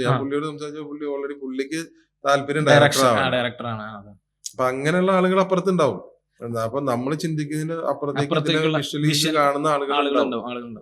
നമ്മളിപ്പോ അവരെ പൂർണ്ണമായിട്ട് എടുക്കണമെന്നല്ല, പക്ഷെ കേട്ടാൽ നമുക്ക് ആക്സെപ്റ്റ് ചെയ്യാൻ പറ്റുന്നതാണെങ്കിൽ അപ്പൊ അതിലൊന്നും ഇപ്പൊ നമ്മള് സാധനം പ്രൊഡക്റ്റ് നന്നാവാന്നുള്ളതാണ്. അതായത് ഈ സിനിമയിൽ ഏറ്റവും നിങ്ങള് ബുദ്ധിമുട്ടി റിസ്ക് എടുത്തിട്ട് ഷൂട്ട് ചെയ്ത സീൻ ഏതായിരുന്നു? അതായത് അത് ശരിക്കും പറഞ്ഞാൽ അതില് നമ്മള് മറീനെ ഹാങ് ചെയ്തെടുത്ത് സൂയിസൈഡ് അപ്പൊ അതില് കുറച്ച് ബുദ്ധിമുട്ടായിരുന്നു. കാരണം ഒന്ന് മറീന ജോയിൻ ചെയ്ത ദിവസം ആദ്യം എടുക്കുന്ന ഷോട്ട് ഷോട്ട് അതാണ്. ഇതാണ്. അത് അതിന്റെ ഒരു ചെറിയ പ്രശ്നം ചെറിയ മറീനയ്ക്ക് ആ, ഉണ്ടായിരുന്നു. ഉണ്ട്. ആ. കാരണം ആദ്യത്തെ ദിവസം തന്നെ ഉം. തൂക്കി കൊല്ലുന്ന ഒരു പരിപാടി എടുക്കുന്നു എന്നുള്ള ഒരു സാധനം ഉണ്ടായിരുന്നു. പക്ഷെ ഉം. നമ്മൾ പ്ലാൻ ചെയ്ത് വേറെ ആയിരുന്നെങ്കിലും ഞങ്ങൾക്ക് ഷൂട്ട് ചെയ്യേണ്ടി വന്നത് ആ, ഇതായിരുന്നു. ഈ രാവിലെ സമയം. വേറെ കുറച്ച് ഷോട്ട് എടുത്തിട്ട് ഇതിലേക്ക് വരാനായിരുന്നു ഉം, പരിപാടി. ഉം. പക്ഷെ ഞങ്ങൾ എടുക്കാനിരുന്ന വേറെ ഷോട്ടുകൾ ഉം. ലേറ്റ് ആയപ്പോ ഉം. തുടങ്ങിയത് മറീനയുടെ ഷോട്ട് തുടങ്ങിയതില്ല. ഉം. അപ്പൊ അതുകൊണ്ട് തന്നെ മറീനയ്ക്ക് കുറച്ച് ബുദ്ധിമുട്ട് ആ, ഉണ്ടായിരുന്നു. ഉണ്ടായിരുന്നു. ഉം. അപ്പൊ അവരുടെ ഫേസിലും ഉണ്ടായിരുന്നു. അപ്പൊ എന്നോടും പറഞ്ഞു ഇതന്നെ വേണോ ഫസ്റ്റ് എന്ന് ചോദിച്ചു. അപ്പൊ കുഴപ്പമില്ല, ആ. ആർട്ടിസ്റ്റ് ആണ്, ആ. എന്തായാലും ചെയ്യാം ചെയ്യാം, എന്നുള്ളതാണ് ആളുടെയും ആ. ഒരു മനോഭാവം ഉണ്ടായിരുന്നു. അപ്പൊ അത് ചെയ്യുന്ന സമയത്ത് നമ്മൾ കയറ് കെട്ടി വലിക്കുമ്പോ അപ്പുറത്ത് ഫൈറ്റേഴ്സ് ഉണ്ട്, ഉം. അവരുടെ ഉം. ക്രെയിനിന്റെ ഇതും വലിക്കുന്നുണ്ട്. പക്ഷെ പലപ്പോഴും ഉം. ബിബിന്റെ ഉം. ബിബിൻ ചിലപ്പോ വലിക്കുന്ന അതെ, അതെ, അതെ. സമയത്ത് ഉം. ബിബിന്റെ വലി ചിലപ്പോ ആദ്യം ഒരു വലി കൂടി പോകും. ആ, അപ്പൊ ഇത് കറക്റ്റ് ആവും. അപ്പോ ആ. കുടുങ്ങും, ആ, ആ, ആ. ശരിക്കും കുടുങ്ങും. ശരിക്കും കുരുങ്ങും. അങ്ങനെ ഒരു 2 മണിക്കൂറോളം അതിന് നമുക്കത് വെച്ചാൽ അത് വേറെ ഇപ്പൊ ആരും തെറ്റായിട്ട് പറയാൻ പറ്റില്ല. മനസ്സിലാവില്ല. ഉം. ബിബിൻ ചിലപ്പോ വലിക്കുന്ന സമയത്ത് timing correct ആവുന്നില്ല. ടൈമിംഗ് കറക്റ്റ് ആവാതെ ഉം. കുറച്ച്, കാരണം ഇത് തൂങ്ങി നിൽക്കല്ല, അത്രയും ഹൈറ്റിൽ നിൽക്കാണ്. ഉം. ഹൈറ്റിൽ നിൽക്കുമ്പോ ബിബിന്റെ വലിയാണ് കൂടുന്നതെങ്കിൽ ഉം. കയറ് ശരിക്കും ടൈറ്റ് ആവും. ഉം. ഇവരിത് പറയുമ്പോ നമ്മളിത് അഭിനയിക്കുകയാണോ ഇവര് ശരിക്കും പറയാണോ നമുക്ക് അതെ, അറിയാൻ അതെ. പറ്റില്ല. ഇവര് പടച്ചില് കാണുമ്പോഴേ ഉം. അങ്ങനെ കുറച്ച് ബുദ്ധിമുട്ടുകൾ നമുക്കത്. പിന്നെ അതുപോലെ തന്നെ ഫൈറ്റിലൊക്കെ ഉം. ബിബിനും ഇവരും മറ്റേ റിയയും തമ്മിലുള്ള ഫൈറ്റ് ഒക്കെ എടുക്കുന്ന സമയങ്ങളിൽ കാട്ടിൽ, നൈറ്റ് പോർഷൻ. അപ്പൊ ആ അതും സമയത്ത് കുറച്ച് നമുക്ക് കുറച്ച് ബുദ്ധിമുട്ടുകളാണ്. പക്ഷെ ഉം. വേറെ അങ്ങനെ വലിയ പ്രശ്നങ്ങളൊന്നും ഉം. ഉണ്ടായിട്ടില്ല. പിന്നെ അട്ടപ്പാടിയൊക്കെ ഷൂട്ട് ചെയ്യുന്ന സമയത്ത് ഉം. ആ കേറി പോകുന്ന സ്ഥലങ്ങൾ ആ, ആ. കുറച്ച് മഴ പെയ്തിട്ട് ആ. പ്രശ്നമായിട്ട് ഉം. വണ്ടികൾ കയറാണ്ട് കുറച്ച് ബുദ്ധിമുട്ട്. ബുദ്ധിമുട്ടിയിട്ടുണ്ട്. ഉം. ഞങ്ങൾ എല്ലാരും കൂടി വലിച്ചു കയറ്റുന്ന ഉം. സാധനങ്ങളൊക്കെ മുകളിലേക്ക് കൊണ്ടുപോകേണ്ട അവസ്ഥ. പിന്നെ അന്ന് മഴ വന്നിട്ട് കുറെ ദിവസം ഷൂട്ടിങ്. ഉം. പക്ഷെ അപ്പൊ അട്ടപ്പാടിയിലത്തെ ഒരു ഈ നമ്മുടെ സിനിമയിൽ പറയുന്ന പോലെയാണ്, ഉം. ചിലപ്പോ മഴ പെയ്യും, ഉം. ആ മഴ പെയ്ത് പെട്ടെന്ന് മഴ തോർന്ന് പെട്ടെന്ന് വെയിൽ വരും. വെയില് ഭയങ്കര വെയിലും. ആ വെയില് കണ്ടിട്ട് നമ്മൾ പുറത്ത് ഇറങ്ങുന്ന സമയത്തായിരിക്കും മഴ. മഞ്ഞ് വന്ന് അതെ, അതെ. മൊത്തം മൂടുക. അപ്പൊ അങ്ങനെ ഒരു സിറ്റുവേഷൻ അവിടെ ഉണ്ടായിരുന്നു. അപ്പൊ അങ്ങനെയൊക്കെയുള്ള ചെറിയ ചെറിയ ചെറിയ പ്രശ്നങ്ങൾ. ഒരു കാര്യം കൂടെ ചോദിച്ചാൽ, അതുവരെ എനിക്ക് തോന്നുന്നു 5 പാട്ടോ 6 പാട്ടോ ഇതിലുള്ള 8 8 പാട്ട്. അതാ പറഞ്ഞത്. കുറച്ച് മ്യൂസിക്കലാണ് സിനിമ. അപ്പൊ എനിക്ക് ഫ്യൂച്ചറിൽ ചെയ്യുന്ന സിനിമയാണെങ്കിലും മ്യൂസിക്കലി രീതിയിൽ ട്രീറ്റ് ചെയ്യണമെന്ന് ആഗ്രഹമുണ്ടോ? മ്യൂസിക് ഇഷ്ടപ്പെടുന്ന ആളാവുകൊണ്ട് ചോദിക്കുന്നത്. സത്യം പറഞ്ഞാൽ നമ്മുടെ പടത്തിൽ 1-2 പാട്ടുകൾ അധികമാണ്. ആ. ശരിക്കും പറഞ്ഞാൽ കൂടുതൽ അത്രയും പാട്ട് ആവശ്യമില്ല. പിന്നെ പിന്നെന്താന്ന് വെച്ചാൽ ഇതൊരു ശരിക്കും ക്യാമ്പ് എന്ന് പറയുന്ന ഒരു സംഭവം, സ്ട്രേഞ്ചേഴ്സ് ക്യാമ്പ് എന്ന് പറയുന്ന ഒരു സാധനം ആളുകളിലേക്ക് ഇപ്പോഴും എത്തുന്നുള്ളൂ. പക്ഷെ ഒരു വിഭാഗം കുട്ടികൾക്ക് അറിയാം. അപ്പൊ ഞാൻ ആലോചിക്കുന്നത് ഉം. ചിലപ്പോ 2-3 വർഷം കഴിഞ്ഞിട്ട് ഈ സിനിമ കാണുന്നവർക്ക് ഇത് വർക്കാവും. ഇത് റിപ്പീറ്റ് വാല്യൂ ഉണ്ടാവും. ഇപ്പോഴല്ല, കുറച്ച് ഇത് ഈ സ്ട്രേഞ്ചേഴ്സ് ക്യാമ്പ് ശരിക്കും ആളുകളിലേക്ക് എത്തിക്കഴിഞ്ഞതിന് ശേഷം ഇത് അനുഭവിച്ചുള്ള ആളുകളിലേക്ക് ഇത് എത്തുമ്പോഴാണ് ഇത് വർക്കൗട്ട് ആവുന്നത്. ആ പോർഷൻ മൊത്തത്തിൽ കണക്ട് ആവും. അതെ അതെ അതെ. അപ്പൊ അതുവരെ ഞങ്ങൾ കുറച്ച് ചിലപ്പോ എയറിലുണ്ട്. കാരണം ഈ ഡയലോഗിന്റെ പോർഷൻ ഒക്കെ ഈ കോസ്റ്റ്യൂമിനെ പറ്റിയൊക്കെ കോസ്റ്റ്യൂമിനെ പറ്റിയിട്ടാണ് കൂടുതൽ കുറച്ച് എയറിൽ കയറിയായിരുന്നു. അത് വന്നപ്പോൾ ആ കോസ്റ്റ്യൂം അത് മനഃപൂർവ്വം ചെയ്ത അത് അങ്ങനെ തന്നെ ചെയ്ത. അപ്പൊ അത് ചെയ്യുമ്പോഴേ നമ്മള് പ്രതീക്ഷിച്ചിട്ടുണ്ട് ഇതിനെ കുറിച്ച് എന്തെങ്കിലും ഒരു ഇത് വരുന്നത്. കാരണം നമ്മള് ഏതെങ്കിലും ഒരു പോർഷൻ നമുക്ക് ആളുകളിലേക്ക് എത്തണമെങ്കിൽ ചിലപ്പോ ഇങ്ങനെ ആയിരിക്കും ആളുകൾ ഇത് ശ്രദ്ധിക്കുന്നത്. പിന്നെ ഈ ഡയലോഗ് വേർഷൻ ആയാലും നമ്മള് ശരിക്കും ക്യാമ്പ് അറ്റൻഡ് ചെയ്ത ആളുകൾക്ക് അറിയാം അതിന്റെ കറക്റ്റ് ആണ് ആ നരേഷനൊക്കെ കറക്റ്റ് ആണ്. അതല്ലാത്ത ആളുകൾക്ക് ഇത് കുറച്ച് ഡ്രാമാറ്റിക് ആയിട്ട് ചിലപ്പോൾ ഫീൽ ചെയ്തിട്ടുണ്ടാവാം. അപ്പോ ആ സമയത്ത് നമ്മൾ എന്തായാലും അത് പ്രതീക്ഷിച്ചുകൊണ്ട് തന്നെയാണ് ഇതൊക്കെ ചെയ്തിട്ടുള്ളത്. അപ്പൊ അടുത്ത മൂവിക്ക് വരുമ്പോ ഇതേപോലെ മ്യൂസിക്കലി ട്രീറ്റ് ചെയ്യുമ്പോൾ കുറച്ചുകൂടി ഈസി. ക്യാമ്പ് ബേസ് ആയതുകൊണ്ടാണ് നമ്മൾ കുറച്ച് മ്യൂസിക് വന്നത് ഇൻക്ലൂഡ് ചെയ്തത്. അടുത്ത എന്താണ് പറയുന്നത് ആ കഥയ്ക്ക് അനുസരിച്ചാണല്ലോ. നമ്മളിപ്പോ പാട്ടേ വേണ്ടാത്ത സിനിമയാണെങ്കിൽ അതിലേക്ക് പാട്ട് നമ്മൾ കുത്തിക്കയറ്റേണ്ട ആവശ്യമില്ല. അപ്പൊ അടുത്തൊരു സിനിമയിൽ ആവശ്യമുള്ള പാട്ടുകൾ ഉണ്ടാവും. 1-2 ആണെങ്കിൽ ആവശ്യമെങ്കിൽ അത്രേ ഉണ്ടാവുള്ളൂ. ആ കഥ ഡിമാൻഡ് ചെയ്യുന്ന സാധനം വെച്ചിട്ട്. ഷാനു കാക്കൂർ എന്നൊരു ഡയറക്ടർ ഷാനു കാക്കൂർ എന്ന് എത്തുമ്പോ എന്താണ് സാറ് ഫീലിംഗ്? ലൈക്ക് അങ്ങനെ കേൾക്കുമ്പോ എങ്ങനെയുണ്ട്? അല്ല, നമ്മൾ ആഗ്രഹിക്കുന്നതാണല്ലോ. ആഗ്രഹിച്ച് നമ്മൾ ഒരു സിനിമ ചെയ്ത് കഴിഞ്ഞ് ആ ഒരു എന്താ പറയാ, ആ റെക്കഗ്നേഷൻ എന്ന് പറയുന്നത് വലിയൊരു കാര്യമാണ്. പല സ്ഥലങ്ങളിലേക്ക് നമ്മൾ ചെല്ലുമ്പോൾ മുമ്പ് നമ്മൾ നോക്കി നിന്നിരുന്ന സ്ഥലങ്ങളിൽ നമ്മളെ വിളിച്ചു കയറ്റി ഇരുത്തുന്ന ഒരു അവസ്ഥ ഉണ്ടാവും. അതൊക്കെ എന്ന് പറഞ്ഞാൽ നമുക്ക് ഭയങ്കര സംഭവമല്ലേ. അതൊരു ഭയങ്കര വല്ലാത്തൊരു ഫീലാണ് നമുക്ക് അങ്ങനെ കിട്ടുന്നത്. അത് ഇനിയും കൂടുതൽ സിനിമകൾ ചെയ്ത് കൂടുതൽ ആളുകളിലേക്ക് എത്തുക എന്നുള്ളതാണ് നമ്മൾ ആഗ്രഹം. ഒരു സിനിമ കഴിഞ്ഞു അടുത്ത സിനിമകളും ചെയ്യണം. ആൽബങ്ങളിൽ നിന്നാണ് സാറിന് സ്റ്റാർട്ടിങ്. ആൽബങ്ങൾ ചെയ്ത് ചെയ്ത് ഒരു സിനിമ എന്നൊരു ആശയത്തിലേക്ക് കടക്കുമ്പോൾ എന്തൊക്കെ സ്ട്രഗിൾസ് ഉണ്ടായിരുന്നു? ഒരു ആൽബം ചെയ്യണ പോലെ അല്ല, ഒരു സിനിമ മൊത്തത്തിലൊരു അഴിച്ചുപണി ഉണ്ടാവും. അതെങ്ങനെയായിരുന്നു ആദ്യം അതായത് ഉണ്ടാകുന്ന അനുഭവങ്ങൾ? ശരിക്കും സിനിമയാണ് ലക്ഷ്യം. ആൽബം എന്ന് പറയുന്നത് നമുക്ക് അതിനു മുമ്പ് കിട്ടുന്ന അവസരങ്ങൾ ഉപയോഗിക്കാൻ വേണ്ടിയിട്ട് നമ്മൾ ചെയ്യുന്നതാണ്. കാരണം ചെറിയ ചെറിയ വർക്കുകൾ ചെയ്തുകൊണ്ട് സിനിമയിലേക്ക് വരാനുള്ള എക്സ്പീരിയൻസ് ഉണ്ടാക്കിയെടുക്കുക എന്നുള്ളതാണ്. അപ്പൊ അങ്ങനെയാണ് ആൽബങ്ങൾ തുടങ്ങുന്നത്. നമ്മളൊരു ആൽബം ചെയ്യുന്നത് പോലെയല്ല ഒരിക്കലും ഒരു സിനിമ എന്ന് പറയുന്നത്. ഒരു ആൽബത്തിന് 1 ദിവസമോ 2 ദിവസത്തെ ഷൂട്ടിന് നമ്മൾ ചെറിയ തയ്യാറെടുപ്പുകൾ മതി. ഒരു സിനിമ എന്ന് പറയുന്നത് ചിലപ്പോൾ 1 വർഷത്തെയോ അതിൽ കൂടുതലോ തയ്യാറെടുപ്പുകൾ ഉണ്ടായാൽ മാത്രമാണ് നമ്മൾ സിനിമ പ്ലാൻ ചെയ്ത് ചെയ്യാൻ പറ്റുള്ളൂ. അപ്പൊ ആ ഒരു ഭയങ്കര ഡിഫറൻസ് ഉണ്ട് ഇത് രണ്ടും തമ്മിൽ. കാരണം ഒരു ആൽബം ചെയ്യുന്ന റെസ്പോൺസിബിലിറ്റി അല്ല ഒരു ഒരു സിനിമ സിനിമ ചെയ്യാൻ. ചെയ്യുമ്പോൾ അത് കോടികൾ മുടക്കിയിട്ട് ഒരു പ്രൊഡ്യൂസർ നമ്മളെ വിശ്വസിച്ചിട്ട് വരുന്ന ഒരാൾക്ക് ഒരു കുട്ടികളെയായിട്ട് നമുക്ക് ഒരിക്കലും ചെയ്യാൻ പറ്റുന്ന ഒരു കാര്യമല്ലല്ലോ. അപ്പൊ അതിൻ്റെതായിട്ടുള്ള എല്ലാ ഒരുക്കങ്ങളും ബുദ്ധിമുട്ടുകളും ഒക്കെ അതിലുണ്ട്. അപ്പൊ ആ റിസ്ക് എടുത്തുകൊണ്ട് ചെയ്യാൻ തയ്യാറാവുക എന്നുള്ളതാണ് സിനിമ. ആദ്യ ആൽബം ഹിറ്റായ സമയത്ത് സാർക്ക് എങ്ങനെയായിരുന്നു ഒരു ഫീൽ ഉണ്ടായിരുന്നത്? കാരണം നമ്മൾ അതുവരെ ചെയ്ത എല്ലാ വർക്കും സക്സസ് ആവണമെന്നില്ല, എല്ലാ ആൾക്കാരിൽ എത്തണം എന്നില്ല. അപ്പൊ ആദ്യം ഒരു ആൽബം ഹിറ്റ് ആകുമ്പോഴായിരിക്കും എല്ലാവരും നമ്മളെ തിരിച്ചറിയുക. ആദ്യം ആൽബം ഹിറ്റായ സമയത്ത് ഉണ്ടായിരുന്ന ഫീലിംഗ് എന്തായിരുന്നു? ഞാൻ ആദ്യം ഡയറക്റ്റ് ചെയ്ത ആൽബം തന്നെ അത്യാവശ്യം ഹിറ്റായിരുന്നു. ഫസ്റ്റത്തെ ആൽബം ഫസ്റ്റ് ഡയറക്റ്റ് ചെയ്തത് അത് ഈ പറയുന്ന പോലെ കൊല്ലം ഷാഫി പാടിയ ഒരു പാട്ടായിരുന്നു.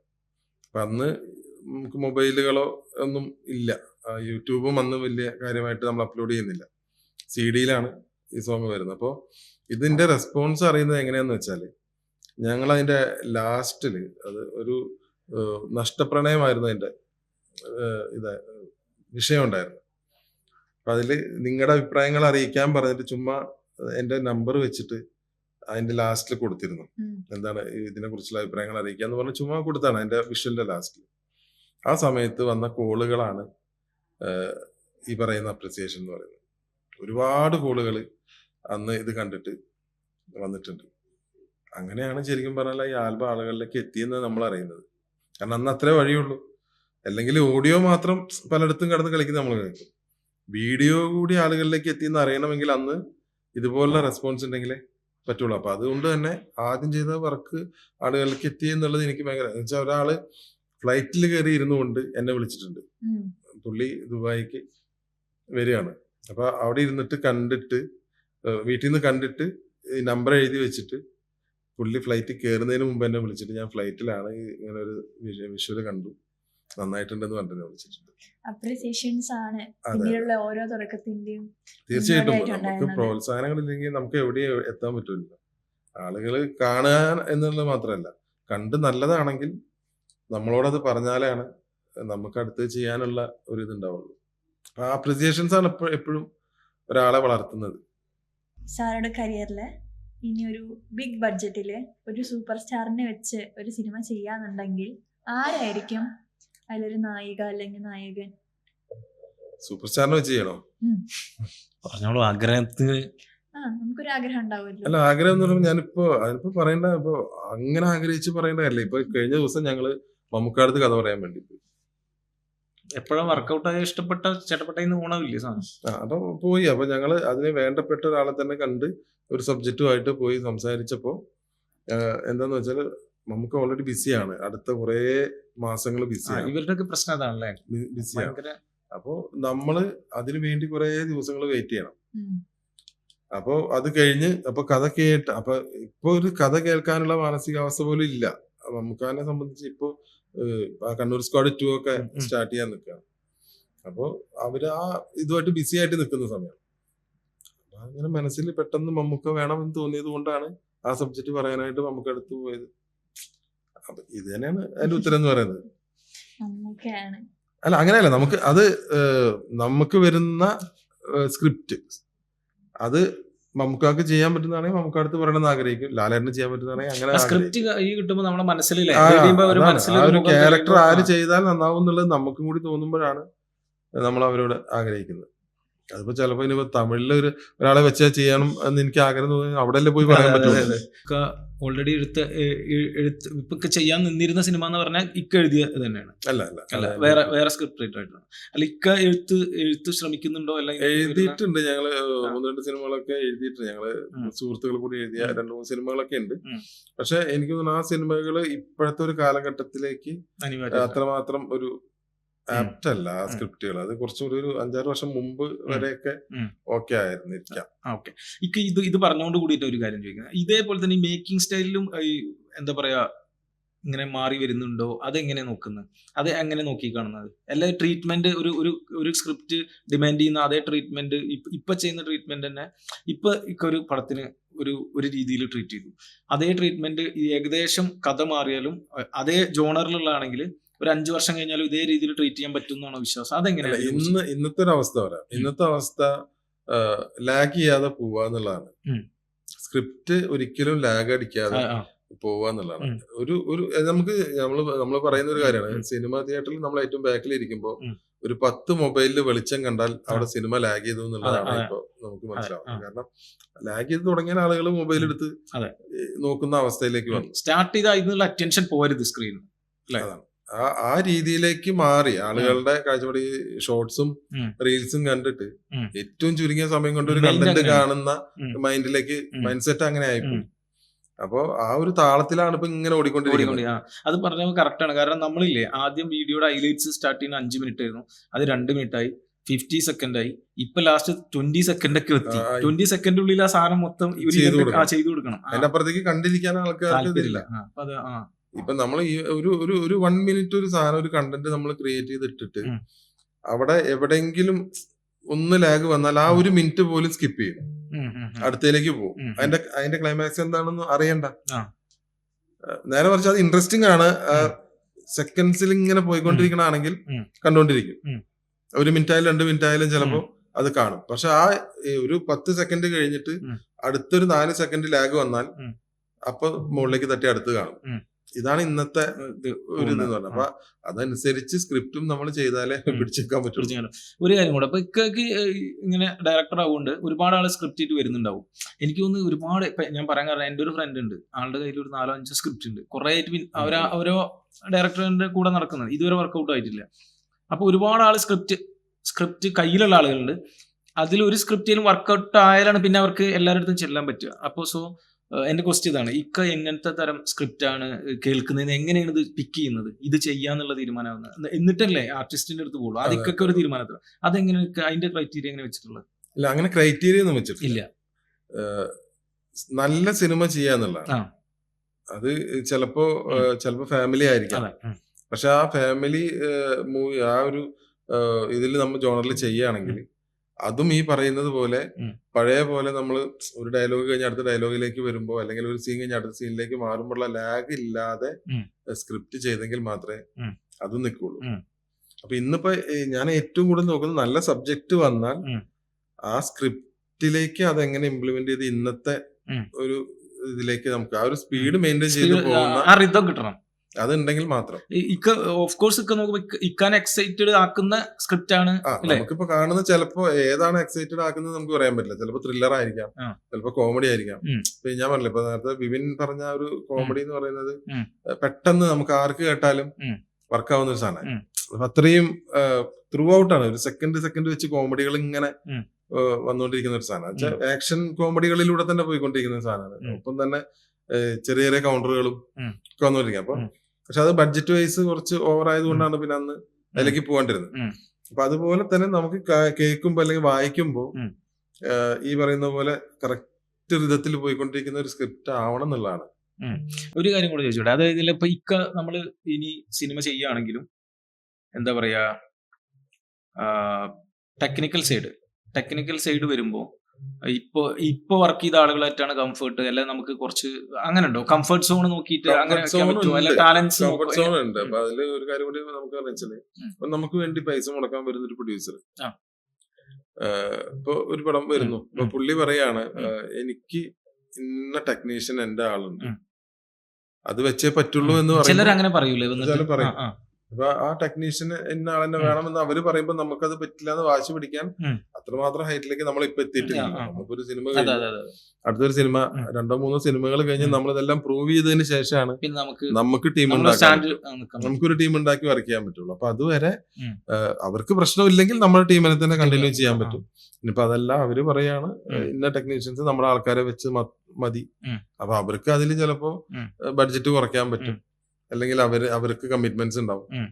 അപ്പൊ അത് നമ്മൾ ചിലപ്പോ ഓക്കെ, ഇത് പറഞ്ഞുകൊണ്ട് ഞാൻ ചോദിക്കുന്നത്, ഇപ്പൊ നമ്മൾ ബിഗിനറായി വന്നൊരു സിനിമ ചെയ്യുമ്പോൾ ഈ പറഞ്ഞ മാതിരി ഒരുപാട് ഇടപെടലുകൾ ഉണ്ടാവാം. പ്രൊഡ്യൂസർ സൈഡ് ആണെങ്കിലും അല്ലെങ്കിൽ മറ്റു സൈഡ് ആണെങ്കിലും എനിക്ക് തോന്നുന്നു, മേ ബി എനിക്കറിയില്ല എത്രത്തോളം പറഞ്ഞു കേൾക്കുന്നുണ്ട്, ഇപ്പൊ ഒരു ഭയങ്കര സൂപ്പർ സ്റ്റാർ പോലെ അല്ലെങ്കിൽ ആ കാറ്റഗറിയിൽ വരുന്ന സ്റ്റാർ ആണെങ്കിൽ ആൾക്ക് പോലും ചിലപ്പോൾ ഇടപെടലുകൾ ഉണ്ടാവാം. ചിലപ്പോൾ ഷോട്ട്, അത് ഞാൻ ഒരു ഇന്റർവ്യൂലായിട്ട് കേട്ടിട്ടുണ്ട് ഒരാൾ പറയുന്നത്, ആ ഷോട്ട് ഞാൻ മാറ്റി ചെയ്യില്ല എന്ന് പറഞ്ഞു, എനിക്കത് ഓക്കെ ആയിരുന്നു എന്ന് തോന്നുന്നു. അങ്ങനത്തെ വല്ല ബുദ്ധിമുട്ടുകൾ ഈ സിനിമയിൽ ഓഫ് കോഴ്സ് ഉണ്ടായിട്ടില്ല എന്ന് ഈ സിനിമയിൽ നമുക്കില്ല. ഈ സിനിമയിൽ ശരിക്കും പറഞ്ഞാൽ ബിബിൻ ഒന്നിലും ഇടപെട്ടിട്ടില്ല എന്നാണ്. കാരണം ബിബിനോട് നമ്മൾ ഈ കഥയൊക്കെ ആളൊരു ഡയറക്ടറാണ്, സ്ക്രിപ്റ്റ് റൈറ്ററാണ്. അപ്പൊ അത് അഭിപ്രായങ്ങൾ ചിലത് ഞങ്ങൾ ചോദിച്ചിട്ടുണ്ട്. അപ്പൊ അതിന് ചില ഇത് കുഴപ്പമില്ല, അത് അങ്ങനെ ചെയ്താൽ നന്നാവും. അല്ലെങ്കിൽ പുള്ളിയുടെ ഒരു എന്താന്ന് വെച്ചാൽ ബിബിൻ എപ്പോഴും റിസ്ക് എടുക്കാൻ തയ്യാറുള്ള ഒരാളാണ്. ബിബിനെ സംബന്ധിച്ച് ഏറ്റവും കൂടുതൽ നമുക്ക് ഈ സിനിമയിൽ ഇഷ്ടം തോന്നിയതെന്ന് വെച്ചാല്, നമ്മളൊരു കാര്യം പറഞ്ഞാൽ നമ്മൾ ചിലപ്പോ പുള്ളിക്ക് അത് പറ്റുമോ, അല്ലെങ്കിൽ അത് ചെയ്താൽ ഇനിയിപ്പോ അത് പറഞ്ഞാൽ ഇഷ്ടപ്പെടുവോ, ചില പരിമിതികൾ നമ്മൾ പറയുമ്പോ അതിലപ്പുറത്തേക്ക് ചെയ്യണം എന്ന് ആഗ്രഹിക്കുന്ന ഒരാളാണ് ബിബിൻ.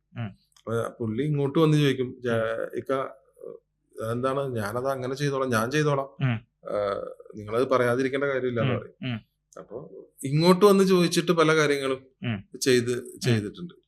അപ്പൊ അങ്ങനൊക്കെ ഒരു ഭയങ്കരമായിട്ട് വർക്ക് ചെയ്യുന്ന ഒരാളാണ്. അതുകൊണ്ട് നമുക്ക് ഒരു ബുദ്ധിമുട്ടും നമ്മുടെ ആർട്ടിസ്റ്റുകളുടെ സൈഡിൽ നിന്ന് ഈ സിനിമയിൽ ഉണ്ടായിട്ടില്ല. ആരുമായിട്ടും അങ്ങനെ പ്രശ്നങ്ങളില്ല. കുറച്ചൊരു ആവറേജ് നിൽക്കുന്ന സ്ക്രിപ്റ്റ് നല്ലൊരു ഡയറക്ടറുടെ കയ്യിൽ കിട്ടിയാൽ അത് പൊക്കിയെടുത്തിട്ട് അതിന്റെ മേക്കപ്പ് ചെയ്ത് പോകാൻ പറ്റുമോ? എല്ലാ എന്താ പറയാ, ഒരു ആവറേജ് സ്ക്രിപ്റ്റ് നല്ല ഡയറക്ടർ ചെയ്താലും അത് പൊങ്ങാതെ വരും. അത് എത്രത്തോളം സ്ക്രിപ്റ്റിന് ഇതിൽ എത്രത്തോളം പ്രാധാന്യമുണ്ട്? സ്ക്രിപ്റ്റ് ആണ് മെയിൻ. ഒരു സിനിമ എന്ന് പറയുന്നതിന്റെ ഏറ്റവും പ്രധാന ഘടകം എന്ന് പറയുന്നത് സ്ക്രിപ്റ്റ് തന്നെയാണ്. സ്ക്രിപ്റ്റ് പാളുമ്പോഴാണ് തിരക്കഥയിൽ പാളുമ്പോഴാണ് പല സിനിമകളും വീണ് പോകുന്നത്. ചിലപ്പോൾ മേക്കിംഗ് ഒക്കെ ഭയങ്കര ഗംഭീരമായിരിക്കും, പക്ഷെ അവസാനം കൊണ്ട് വരുമ്പോ ചിലപ്പോൾ ഇതിലൊന്നും ഉണ്ടാവില്ല. എന്നാൽ അങ്ങനെ വിജയിച്ച പടങ്ങളുണ്ട്, ബ്രില്യൻസ് കൊണ്ട് ഡയറക്ടർ ബ്രില്യൻസ് കൊണ്ട് വിജയിച്ച പടങ്ങളുണ്ട്. അത് വിഷ്വലി ട്രീറ്റ് കൊടുത്തുകൊണ്ട് ആളുകൾക്ക് ഇഷ്ടപ്പെട്ട പടങ്ങളുമുണ്ട്. അത് എന്താ പറയാ, ഓരോ സമയത്തുള്ള പ്രേക്ഷകരുടെ വ്യത്യാസങ്ങളാണ് ശരിക്കും പറഞ്ഞാൽ. ചിലപ്പോ അങ്ങനെ വന്ന പല സിനിമകളും വിജയിച്ചിട്ടുമുണ്ട്. എന്നാൽ ഈ സ്ക്രിപ്റ്റിന്റെ മോശം കൊണ്ട് തന്നെ ഭയങ്കര ഗംഭീരമായിട്ട് മേക്ക് ചെയ്ത സിനിമകൾ പോയിട്ടുണ്ട്. അപ്പൊ അത് നമുക്ക് ഇപ്പോഴത്തെ പ്രേക്ഷകർ ഒന്നും പറയാൻ പറ്റില്ല. ഏതാണ് ഇപ്പൊ ഇന്ന് ഇപ്പൊ ഒരു ഹൊറർ കോമഡി ആളുകളെ അക്സെപ്റ്റ് ചെയ്തുകൊണ്ടിരിക്കുന്ന ഒരു സമയമാണ്. ഇത് വിചാരിച്ച് നമ്മളെല്ലാവരും അതിന്റെ പിന്നാലെ പോയിരുന്ന സമയത്തായിരിക്കും ചിലപ്പോ ഒരു ഫാമിലി സാധനം പെട്ടെന്ന് കയറി ഹിറ്റ് ആവുന്നത്. അതിങ്ങനെ ചേഞ്ച് ചെയ്തുകൊണ്ടിരിക്കുക. അപ്പോ എന്താ പറയാ, നമ്മളൊന്നും പ്രഡിക്റ്റ് ചെയ്തുകൊണ്ട് ഒരു സാധനം ഇപ്പൊ ചെയ്യാൻ പറ്റില്ല. നമ്മൾ നന്നായിട്ട് ചെയ്യുക, അത് ആളുകൾക്ക് കൊടുക്കുക, സ്വീകരിച്ച് കിട്ടിയാൽ രക്ഷപ്പെട്ടു. അതായത് ഒരു കാര്യം കൂടെ ചോദിക്കട്ടെ, ഇക്ക ഒരു കുഞ്ഞുനാളിലൊക്കെ സിനിമ കാണുമ്പോൾ എനിക്ക് തോന്നുന്നു ചിലപ്പോ ഓലമേഞ്ഞ തിയേറ്റർ ഒക്കെ ആവും അല്ലെ. എന്റെ നമ്മളെ നാട്ടിൽ അങ്ങനെ ആയിരുന്നു, ഒരു വില്ലേജ് ആവണ ആ ഓലമേഞ്ഞ വില്ലേജിൽ ഇരുന്നിട്ട് തിയേറ്ററിൽ കാണുമ്പോൾ എപ്പോഴെങ്കിലും അതില് സ്ക്രീനിൽ ഇപ്പൊ ആരെങ്കിലും കാണുന്ന സിനിമയിലെ പ്രിയദർശനോ സത്യനന്ദിക്കാടോ അല്ലെങ്കിൽ അതിനു മുമ്പുള്ള ഭരതനോ അങ്ങനെ ആരെങ്കിലുമൊക്കെ പേരൊക്കെ ഡയറക്ടറിന് എഴുതി കാണിക്കുമ്പോൾ എന്തെങ്കിലുമൊക്കെ മനസ്സിൽ ആ പ്രായത്തില് കുഞ്ഞുനാൾ ആദ്യം കാണുന്ന മൂല്യം ആ മനസ്സിൽ വന്നിരുന്നോ ഇതേപോലെ എന്റെ പേര് ഡയറക്ടറായിട്ട് പേര് എഴുതി കാണിക്കണമെന്ന് അന്നൊന്നും കണ്ടിട്ടില്ല. ഇല്ല, അന്ന് ചില കഥാപാത്രങ്ങളായിട്ട് നമ്മൾ അഭിനയിച്ചാൽ എങ്ങനെ ഉണ്ടാവും മനസ്സിലുണ്ടായിരുന്നു. അന്നൊക്കെ ഈ പറഞ്ഞ പോലെ ചെറുപ്പത്തിലായാലും നമ്മള് അഭിനയമാണ് മനസ്സിലുണ്ടാവും. അഭിനയം വെച്ചാൽ നമ്മൾ അഭിനയിക്കാൻ വേണ്ടിയല്ല, അവരെയൊക്കെ കാണുമ്പോ അവരെ പോലെ നമ്മളായി തീരുന്ന അങ്ങനെ ആയി തീരുന്ന സംഭവങ്ങളുണ്ടല്ലോ അതില്. പിന്നെ നമ്മള് സിനിമയിലേക്ക് വന്നതിന് ശേഷമാണ്, ശരിക്കും സിനിമയിലേക്ക് ഇറങ്ങിയതിന് ശേഷമാണ് ഡയറക്ഷൻ എന്ന് പറയുന്നതിലേക്ക് ഏറ്റവും കൂടുതൽ നമ്മൾ കോൺസെൻട്രേറ്റ് ഇത് കണക്ട് ആയിട്ട്. അതായത് ഇപ്പോ ഡയറക്ഷൻ ഇക്കടെ പേര് അവിടെ എഴുതി കാണിച്ചപ്പോ ആദ്യത്തെ സിനിമ കാണുമ്പോ മനസ്സിൽ സന്തോഷമാണല്ലോ, ഭയങ്കര സന്തോഷം. തീർച്ചയായിട്ടും അതൊരു വല്ലാത്ത ഹാപ്പിയാണ് നമുക്ക്. അതും പ്രത്യേകിച്ച് നമ്മൾ അന്ന് സിനിമ കാണുന്നത് ഫസ്റ്റ് ഡേ തന്നെ ഞാൻ 2 ഷോ കണ്ടു. ഒന്ന് നമ്മൾ എറണാകുളത്ത് നമ്മുടെ എല്ലാ ക്രൂവിന്റെ കൂടെയും കണ്ടു. അത് കഴിഞ്ഞിട്ട് എറണാകുളത്ത് നിന്ന് നാട്ടിൽ പോയിട്ട് എന്റെ ഫ്രണ്ട്സിന്റെ ഫാമിലിയുടെ കൂടെയാണ് കാണുന്നത്. അപ്പോൾ ഇവിടെ കാണുമ്പോ ഉണ്ടാവുന്നതിനേക്കാൾ ഉപരി നമുക്ക് സന്തോഷമാണ് നമ്മുടെ Family, ഫാമിലിയുടെയും friends നെയും ഫ്രണ്ട്സിന്റെയും കൂടെ കൂടെ കാണാം. കാണുന്നത്. അവർക്കും ഭയങ്കര അവർക്കും സന്തോഷം. ഭയങ്കര കാരണം happy എത്ര ഒരു ജേണിയല്ലേ, വലിയ അതെ, ജേണിയിൽ അതെ. എത്തുക എന്നുള്ളത്. ഒരു വലിയൊരു കാര്യമാണ്. പേഴ്സണലി ഇക്കക്ക് കാണാൻ ഇഷ്ടമുള്ള ഏത് ജോണറുള്ള സിനിമയാണ്? എനിക്ക് ചെയ്യാൻ താല്പര്യമില്ല ഞാൻ ചോദിക്കുന്നത്, കാണാൻ താല്പര്യം ഇത്. എനിക്ക് കുറച്ച് കോമഡിയും ആ ഇത്തിരി ഫാമിലി ഓറിയന്റഡ് ആ. ആയിട്ടുള്ള സാധനങ്ങളാണ് എപ്പോഴും. ആ ത്രില്ലർ ഇഷ്ടമാണ്, ആ. അങ്ങനെയല്ല. വായിക്കാൻ എനിക്ക് ത്രില്ലർ Thriller സബ്ജക്റ്റുകൾ ഭയങ്കര subject ഇഷ്ടമാണ്. ഇഷ്ടം. വായിക്കാൻ ഉം. വിഷ്വലി ഉം. കാണുന്നതിനേക്കാൾ ഉം. ഞാൻ ത്രില്ലർ സബ്ജക്റ്റുകൾ എവിടെ കണ്ടാലും ഞാൻ ഫുള്ള് വായിക്കും.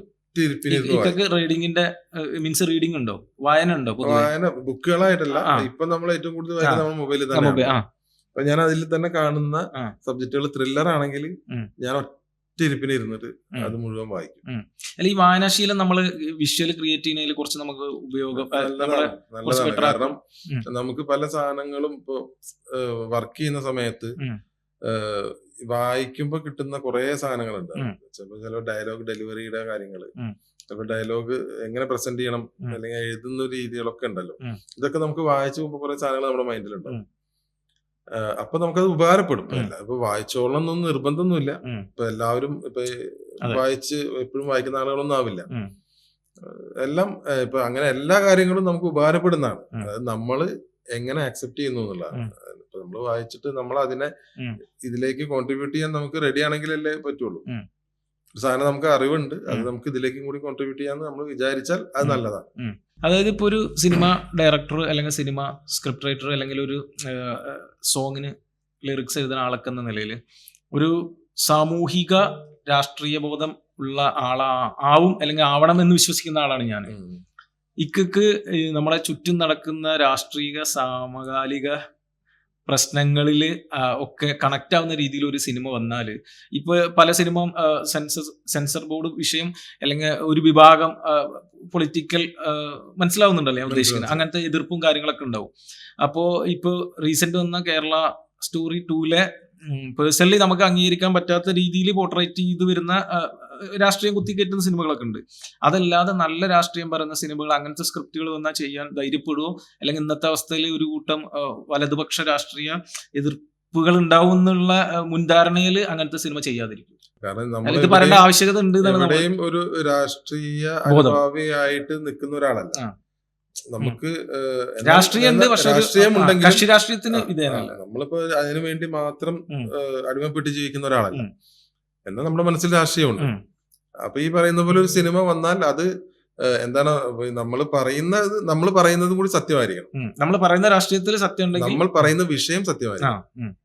ഇപ്പൊ ഏത് രാഷ്ട്രീയത്തിനെതിരെ നമ്മൾ പറയുന്നുണ്ടോ അത് മറ്റൊരു രാഷ്ട്രീയക്കാരുടെ എന്താ പറയാ പ്രേരണ കൊണ്ട് പറയുന്നതാവരുത്. ആരെങ്കിലും ഫീഡ് ചെയ്ത സാധനമാവരുത്. നമുക്ക് ഫീഡ് ചെയ്ത് തന്ന് നമ്മളത് ആളുകളിലേക്ക് കുത്തിവെക്കുന്ന ഒരു സാധനമാവരുത്. നമുക്കും കൂടി അത് സത്യമാണെന്ന് ബോധ്യപ്പെടുന്ന ഒരു സാധനം ചെയ്യാൻ ബുദ്ധിമുട്ടൊന്നുമില്ല. പക്ഷെ അതുപോലെ നമുക്ക് സപ്പോർട്ട് ഉണ്ടാവുന്ന, ഇപ്പൊ ഞാൻ പറഞ്ഞില്ല, ഒരു സിനിമ ചെയ്യുമ്പോൾ എപ്പോഴും അതിന്റെ ക്വാളിറ്റി ഉണ്ടാവണം. വെറുതെ എന്തെങ്കിലും ഇതിനു വേണ്ടി ചെയ്തിട്ട് തട്ടിക്കൂട്ടി ഒരു സാധനം ചെയ്യാന്നുള്ളതല്ല. അപ്പൊ അത് ഈ പറയുന്ന അത്യാവശ്യം നല്ല ആർട്ടിസ്റ്റുകളെ വെച്ച് ആ ഒരു ഇതിലൊക്കെ അങ്ങനെ ഒരു സാധനം ചെയ്താൽ ആളുകളിലേക്ക് ഇത് എത്തുമെന്ന് ഉറപ്പുണ്ടെങ്കിൽ നമുക്ക് ധൈര്യമായിട്ട് ചെയ്യാം. അതിനൊന്നും പ്രശ്നമില്ല. അതായത് ഇതേപോലത്തെ ഒരു ഫേക്കിംഗ് ആവാതെ തരുന്നാ മതി. പറയുന്ന സാധനത്തിൽ ഒരു വസ്തുത ഉണ്ടെങ്കിൽ ചെയ്യാന്ന്. നമ്മൾ എന്തെങ്കിലും എന്താ പറയാ ഏതെങ്കിലും ഒരാളെ പ്രീതിപ്പെടുത്താൻ വേണ്ടിയിട്ട് നമ്മൾ ചെയ്യുന്നതാവരുത്. ഉള്ളത് സത്യമാണെങ്കിൽ അതുണ്ട്, അത് നടക്കുന്നുണ്ട് എന്ന് ജനങ്ങൾക്കും ബോധ്യം ഉണ്ടെങ്കിൽ നമ്മൾ ചെയ്യുന്നതുകൊണ്ട് യാതൊരു പ്രശ്നമില്ല. അത് അവരെ ഇങ്ങനെ ഉണ്ടെന്ന് തെറ്റിദ്ധരിപ്പിക്കാൻ വേണ്ടി ചെയ്യാന്നുള്ളതാണ് ഏറ്റവും വലിയ പ്രശ്നം. നമുക്ക് ഇവിടെ നടക്കുന്നുണ്ടോ ഇല്ല എന്നുള്ളത് നമ്മളാരും നേരിട്ട് കണ്ടിട്ടില്ല, ഒരാൾക്കും അറിയില്ല, കണ്ടിട്ടില്ല. അങ്ങനെ ഒരു സാധനം നമുക്ക് ആർക്കും അറിവില്ല. അങ്ങനെ നടക്കുന്നു എന്നുള്ളത് ആർക്കും അറിവില്ല. പിന്നെ ഇതെല്ലാം സോഷ്യൽ മീഡിയയിലൂടെ മാത്രം കണ്ട് വിശ്വസിക്കുന്ന ഒരു വിഭാഗം ആളുകളുണ്ട് ഇവിടെ. എന്ത് സോഷ്യൽ മീഡിയയിൽ കണ്ടാലും ചിലപ്പോ 10 വർഷം മുമ്പത്തെ പോസ്റ്റ് ആയിരിക്കും, അത് അപ്പൊ തന്നെ എടുത്ത് ഷെയർ ചെയ്യുന്ന ആളുകളുണ്ട്. ഇതിന്റെ സത്യാവസ്ഥ എന്താണെന്നോ ഇത് എന്ന് പോസ്റ്റ് ചെയ്താണെന്നൊന്നും അറിയാണ്ട് എടുത്ത് ഇടുന്ന ആളുകളുണ്ട്. പിന്നെ ചിലപ്പോ എന്തെങ്കിലും ഒരു വോയിസ് മെസ്സേജ് നമുക്ക് വാട്സപ്പിൽ വന്നാല് ഇത് അപ്പൊ തന്നെ അടുത്ത ഗ്രൂപ്പുകളിലേക്ക് ഫോർവേഡ് ചെയ്യും. ഇത് ഉള്ളതാണോ, ഇതൊന്നുമില്ല. അപ്പൊ അതിനെ അങ്ങ് പൂർണ്ണമായി വിശ്വസിക്കും. അങ്ങനെ ഒരു കൂട്ടം ആളുകൾ നമ്മുടെ ഇടയിൽ ജീവിക്കുന്നുണ്ട്. അവരുടെ ഇടയിലേക്ക് ഇങ്ങനെയുള്ള കാര്യങ്ങൾ പോകുമ്പോഴാണ് ഇത് വർക്കാവുന്നത്. അപ്പൊ അവർക്ക് അത്യാവശ്യം ഈ പറയുന്നത് പോലെ ഉം. ഈ വർഗീയത ഉള്ളിൽ കൊണ്ടു നടക്കുന്ന ആളുകളാണെങ്കിൽ ഇതിനെ ഇത് അവരുടെ ലക്ഷ്യം. ആ, അപ്പൊ അവരിലേക്ക് എത്തുക എത്തുക. എന്നുള്ളതാണ്. അപ്പൊ അതിനെ മാക്സിമം തടയുക എന്നുള്ളതാണ്. കാരണം അപ്പൊ അല്ല, നമ്മൾ കേരളത്തിൽ- ജനിച്ചു വളർന്ന ഒരു ചുറ്റുപാട്. ഇപ്പൊ ഞാൻ വരുന്നത് മലപ്പുറം പാലക്കാടിന്റെ ബോർഡറിലാണ്. അപ്പൊ നമ്മൾ കണക്ട് ചെയ്ത് ഫുള്ള് മലപ്പുറം ജില്ലയാണ്.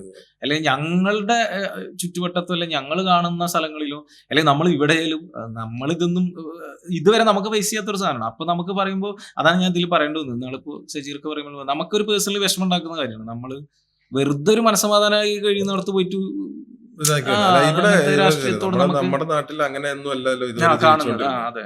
ഇപ്പൊ ഞാൻ ഉം. എന്റെ സുഹൃത്തുക്കളുടെ കൂടെ ശബരിമലയ്ക്ക് പോയിട്ടുള്ള അതെ. ആളാ. ഉം. ഇന്ന് നമുക്ക് അറിയപ്പെടുന്ന ഉം. ഒരുവിധം ക്ഷേത്രങ്ങളിലൊക്കെ ഞാൻ പോയിട്ടുണ്ട്. ഉം. ഈവൻ മൂകാംബിക ആയാലും ഉം. ഗുരുവായൂരായാലും ഉം. നമുക്ക് ചിലപ്പോ ഉം. ഉള്ളിലേക്ക് കടക്കാൻ മനസ്സിലായി, പറ്റില്ലെങ്കിലും മനസ്സിലായി, ഇവിടെയൊക്കെ പോയിട്ടുണ്ട്. മനസ്സിലായി. അത്യാവശ്യം ഒരുവിധം എല്ലാ അതെ, അതെ, ക്ഷേത്രങ്ങളിലും അതെ. ഇപ്പൊ മധുര പോലുള്ള അതെ. അല്ലെങ്കിൽ ഇപ്പൊ നമുക്ക് അറിയാവുന്ന ഉം. ഒരുവിധം എല്ലാ ക്ഷേത്രങ്ങളിലും ഞാൻ പോകുന്ന. അതുപോലെ തന്നെ ക്രിസ്ത്യൻ ചർച്ചുകളായാലും ഉം. നമുക്ക് അറിയാവുന്ന സ്ഥലങ്ങളിലൊക്കെ നമ്മൾ പോകുന്നുണ്ട്. ഉം. ഈ എന്റെ കൂടെ അവരും ഉം. നമ്മളെ പല പള്ളികളിലേക്കും വരുന്നു. വരാറുണ്ട്. അപ്പൊ ഇവിടെ ഒന്നും ആളുകൾക്ക് തമ്മിൽ പ്രശ്നമില്ല. അതെ, അതെ, അതെ. ഈ പ്രശ്നം മുഴുവൻ അതാ ഞാൻ പറയുന്നത്, എന്നാണോ സോഷ്യൽ മീഡിയയിലൂടെ ഈ സാധനം വന്നു തുടങ്ങുന്നത്, ഉം. അതാണ് ശരിക്കും ഇപ്പോ ഈ ആളുകൾ ഉപയോഗിക്കുന്നത്. ഉപയോഗിക്കുന്ന സോഷ്യൽ മീഡിയയിൽ ഉം. അന്ധമായി വിശ്വസിക്കുന്ന ആളുകളിലേക്ക് ഇത് അടിച്ചേൽപ്പിക്കുക എന്നുള്ളതാണ് ഇപ്പൊ ചെയ്തുകൊണ്ടിരിക്കുന്നത്. ഉം. ഉം. നേരിട്ട് പറഞ്ഞിട്ടൊന്നും ഇത് കാര്യമില്ല. കാര്യമില്ല. ആട്ടിയുള്ളവര്. ഇപ്പൊ ഈ സോഷ്യൽ മീഡിയയിൽ കാണുന്നത് അതേപോലെ വിശ്വസിക്കുന്ന ഒരു കൂട്ടം ആളുകൾ ഉള്ളത് കൊണ്ടാണ് ഇതുപോലുള്ള പല പ്രശ്നങ്ങൾ ഇന്നിവിടെ ഭയങ്കരമായ പ്രശ്നങ്ങളിലേക്ക് മാറിക്കൊണ്ടിരിക്കുന്നത്. ഞാൻ ഈ ക്വസ്റ്റ്യൻ കാർഡ് ചോദിക്കാൻ കാരണം ഓഫ് കോഴ്സ് ഒരു ഇന്ത്യൻ പൗരൻ എന്ന നിലയിൽ ഇന്ത്യയിൽ ജീവിക്കുന്ന എനിക്ക് ഉത്തരവാദിത്തമുണ്ട് ഇതിന്റെ സത്യാവസ്ഥ പറയാൻ. അതിൽ കൂടുതൽ ഞാൻ വിശ്വസിക്കുന്നത് നിങ്ങളെ പോലുള്ള കലാകാരന്മാർ, ഡയറക്ടേഴ്സ് അല്ലെങ്കിൽ കവികള് എന്ന് പറയുന്നില്ല, ഈവൻ നടന്മാര് വരെ ഇങ്ങനത്തെ പ്രശ്നങ്ങൾ വരുമ്പോൾ സംസാരിക്കണം എന്ന് വിശ്വസിക്കുന്ന ഒരാളാണ് ഞാൻ. വ്യക്തമായ രാഷ്ട്രീയ ഇക്കാക്കും ഉണ്ടാവും, എനിക്കും ഉണ്ടാവും. അത് കക്ഷി രാഷ്ട്രീയത്തിന് അതീതമായിട്ട് നമുക്കൊക്കെ ഏത് രീതിയിലും രാഷ്ട്രീയം എന്ന് പറഞ്ഞാൽ അങ്ങനല്ലേ. അപ്പൊ അത് പറയണമെന്ന് വിശ്വസിക്കുന്ന ആളാണ് ഞാൻ വിശ്വസിക്കുന്നത്. എല്ലാ മതത്തിലും തീവ്രവാദികളുണ്ട്. അതെ, അതെ. അത് മുസ്ലിമിലായാലും ഉണ്ട്, ഹിന്ദുത്വത്തിലും ക്രിസ്ത്യനിലും ഒക്കെ ഉണ്ട്. അതായത് അവരുടെ മതത്തിൽ നിന്നുകൊണ്ട് അതിനപ്പുറം മറ്റൊന്നില്ല എന്ന് ചിന്തിച്ച് മറ്റുള്ളവരെ കുറ്റം പറയുന്ന ആളുകൾ എല്ലാത്തിലും ഉണ്ട്. ഞാൻ കണ്ടിട്ടുള്ള നമ്മുടെ മുസ്ലിം മതത്തിലും അങ്ങനെയുള്ള ആളുകളുണ്ട്, മറ്റുള്ള മതങ്ങളിലും ഉണ്ടോ.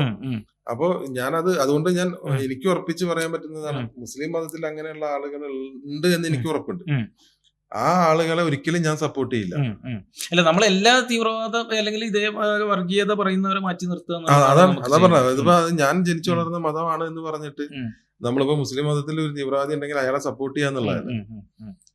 അതിനെ നമ്മൾ തെറ്റായിട്ട് തന്നെ പറയണം. അത് ചിലപ്പോ ഞാൻ മുസ്ലിം വിഭാഗത്തിൽ നിന്നുകൊണ്ട് ഒരു മുസ്ലിം തീവ്രവാദിക്കെതിരെ ഒരു സിനിമ ചെയ്യാൻ വേണ്ടി എന്നോട് ആവശ്യപ്പെട്ടാൽ അത് ഞാൻ തീർച്ചയായിട്ടും ചെയ്യും. പറയുന്ന സാധനം പറയുന്ന പശ്ചാത്തലം കറക്റ്റ് ആണെങ്കിൽ തീർച്ചയായിട്ടും ചെയ്യും. അതിന് നമ്മൾ ജീവിക്കുന്ന മതത്തിൽ നിന്ന് നമ്മളെ പുറത്താക്കൊന്നും പേടിക്കേണ്ട കാര്യമില്ല. അതെ, ഞാൻ ഇത് ചോദിക്കാൻ ഇത് വ്യക്തമായ കാരണം തന്നെ ഇപ്പൊ നമ്മുടെ ആദ്യകാലങ്ങൾ നോക്കുക വെച്ചാൽ നമ്മൾ പഠിച്ചതും വായിച്ചതും ഈ നാടകങ്ങൾക്ക് പോലും കേരളത്തെ ബിൽഡ് ചെയ്തിരിക്കുന്നതിൽ ഒരു പങ്കുണ്ട്. അപ്പോൾ കലാകാരന്മാർക്ക് ഇതിൽ ഭയങ്കര പങ്കുണ്ട് എന്ന നിലയിൽ ചോദിച്ചാണ്. ഓക്കെ, അപ്പോ ഈ ലൈനപ്പുകൾ ഇനി തുടർച്ചയായിട്ട് വരുന്നുണ്ട്. അപ്പോ എന്തായാലും ഇക്ക ഇനിയും ഒത്തിരി നല്ല സിനിമകൾ ചെയ്യട്ടെ. മലയാള സിനിമയിൽ അല്ലെങ്കിൽ ഇന്ത്യൻ സിനിമയിൽ തന്നെ ഇന്റർനാഷണൽ തലത്തിലും അറിയപ്പെടുന്ന ഒരു ഡയറക്ടറായി മാറട്ടെ എന്നാണ് ഞാൻ വിചാരിക്കുന്നത്. ഇപ്പൊ ഒക്കെ പറഞ്ഞ ഫോട്ടോഗ്രാഫർ ആയിരുന്നു അല്ലേ. അപ്പോൾ ഈ ഫോട്ടോഗ്രാഫർ കമ്മ്യൂണിറ്റിന്നൊക്കെ ഒരാൾ വന്നിട്ട് അല്ലെങ്കിൽ ഫോട്ടോഗ്രാഫി ഇഷ്ടപ്പെടുന്ന ആളുകൾ വന്നിട്ട് ഓഫ് കോഴ്സ് ഒരു സിനിമ ചെയ്യുമ്പോൾ അത് ആ സിനിമ സക്സസ് ആകുമ്പോൾ അല്ലെങ്കിൽ ആ സിനിമ നമ്മുടെ സിനിമയായിട്ടാണ് നമ്മൾ കാണുന്നത്. അതിപ്പോൾ ഒരു ഫോട്ടോഗ്രാഫിയിൽ ഒരാൾ ബിസിനസ് ചെയ്ത് കയറി വരികയാണെങ്കിലും അത് നമ്മുടെ കമ്മ്യൂണിറ്റിയിൽ ഉള്ളതാവുകൊണ്ട് നമുക്കൊരു പ്രത്യേക ഇഷ്ടമാണ്. അപ്പോൾ ഇനിയുടെ സിനിമ ഓൾറെഡി ഞാൻ കണ്ടിട്ടുണ്ട്, ആൽബങ്ങളും കണ്ടിട്ടുണ്ട്. എനിക്ക് ലാസ്റ്റ് വർക്ക് ഞാൻ പറഞ്ഞല്ലോ നന്നായിട്ട് ഇഷ്ടമായിട്ടുണ്ട്, ഞാൻ സജീർക്കാടും പറയുന്നു. അപ്പൊ അതുപോലെ എന്താ പറയാ, നല്ല സിനിമകൾ ചെയ്യാൻ പറ്റട്ടെ, മലയാള സിനിമയിൽ ഒത്തിരി നാള് ഉണ്ടാവട്ടെ. എന്താ പറയാ, ഒക്കെ ചെയ്ത സിനിമയുടെ പേരിൽ ഇപ്പോൾ ഡയറക്ടർമാരുടെ പേരിൽ അറിയപ്പെടുന്ന പോലെ ഇത് ഇക്കാട പടം എന്ന നിലയിൽ അറിയപ്പെടട്ടെ എന്ന് പറയണം. അതുപോലെ തന്നെയാണ് ഇപ്പൊ നമ്മള് ഈ പറഞ്ഞതിനൊക്കെ ഒരുപാട് നന്ദി. ഇതുപോലെ ഒരു അവസരത്തിൽ ദുബായിൽ വന്നപ്പോൾ ഇങ്ങനെ ഒരു പോഡ്കാസ്റ്റിൽ ഇരിക്കാൻ പറ്റിയതും വലിയൊരു ഭാഗ്യമാണ്. കാരണം നമുക്ക് ഇവിടെ വന്നിട്ട് നമ്മളെ ഇങ്ങനെ ഒരു സംഭവം കൊടുക്കുന്നത് വളരെ ചുരുങ്ങിയ ദിവസത്തേക്കാണ് നമ്മളിവിടെ വന്നിട്ടുള്ളത്. ഒരു 5-6 ദിവസത്തേക്കാണ്. അതിനിടയ്ക്ക് ഇങ്ങനെ ഒരു സമയം കിട്ടി, നിങ്ങൾ അങ്ങനെ ഒരു സമയം ഉണ്ടാക്കി നമ്മളെ വിളിച്ച് നമ്മളായിട്ട് സംസാരിക്കാൻ കഴിഞ്ഞാലും അതെ. ഭയങ്കര അതെ. ഹാപ്പിയാണ്. അത് സത്യം പറഞ്ഞ എന്താ പറയുക, സജീർക്കട് പറഞ്ഞ എന്താ പറയുക, അപ്പൊ നമ്മളെ ഇത് കാണുന്നത് നമ്മുടെ ഫ്രണ്ട്സ് ഫോട്ടോഗ്രാഫി ഇഷ്ടപ്പെടുന്ന ആളുകളാണ്. ഫോട്ടോഗ്രാഫി ഇഷ്ടപ്പെടുക എന്ന് പറഞ്ഞാൽ പച്ചയ്ക്ക് പറയുകയാണെങ്കിൽ എല്ലാവർക്കും ഇത് സിനിമയാണ് അത്. അപ്പൊ ഇക്കടെ അടുത്ത് കിട്ടുന്ന ഈ എക്സ്പീരിയൻസ് എന്നൊക്കെ എന്തെങ്കിലുമൊക്കെ അവർക്ക് യൂസ്ഫുൾ ആവട്ടെ എന്ന് വിചാരിച്ചിട്ടാണ് നമ്മൾ ചെയ്യുന്നത്. പിന്നെ നമ്മൾ വിളിച്ചപ്പോൾ തന്നെ ഇക്ക ഈ ഷോർട്ട് പീരീഡിനുള്ളിൽ തിരക്ക് മാറ്റി വെച്ച് വന്നതിൽ ഞങ്ങൾക്കും വളരെയധികം സന്തോഷം. Thank you. ഓക്കെ, ഇത്രയും നല്ല നിമിഷങ്ങൾ നമ്മളോട് പങ്കിട്ട ഷാനുക്കാക്കയ്ക്ക് വളരെയേറെ നന്ദി. ഇനിയുള്ള എപ്പിസോഡുകളുമായി നമ്മൾ ഇനിയും കാണുന്നതാണ്. See you, by.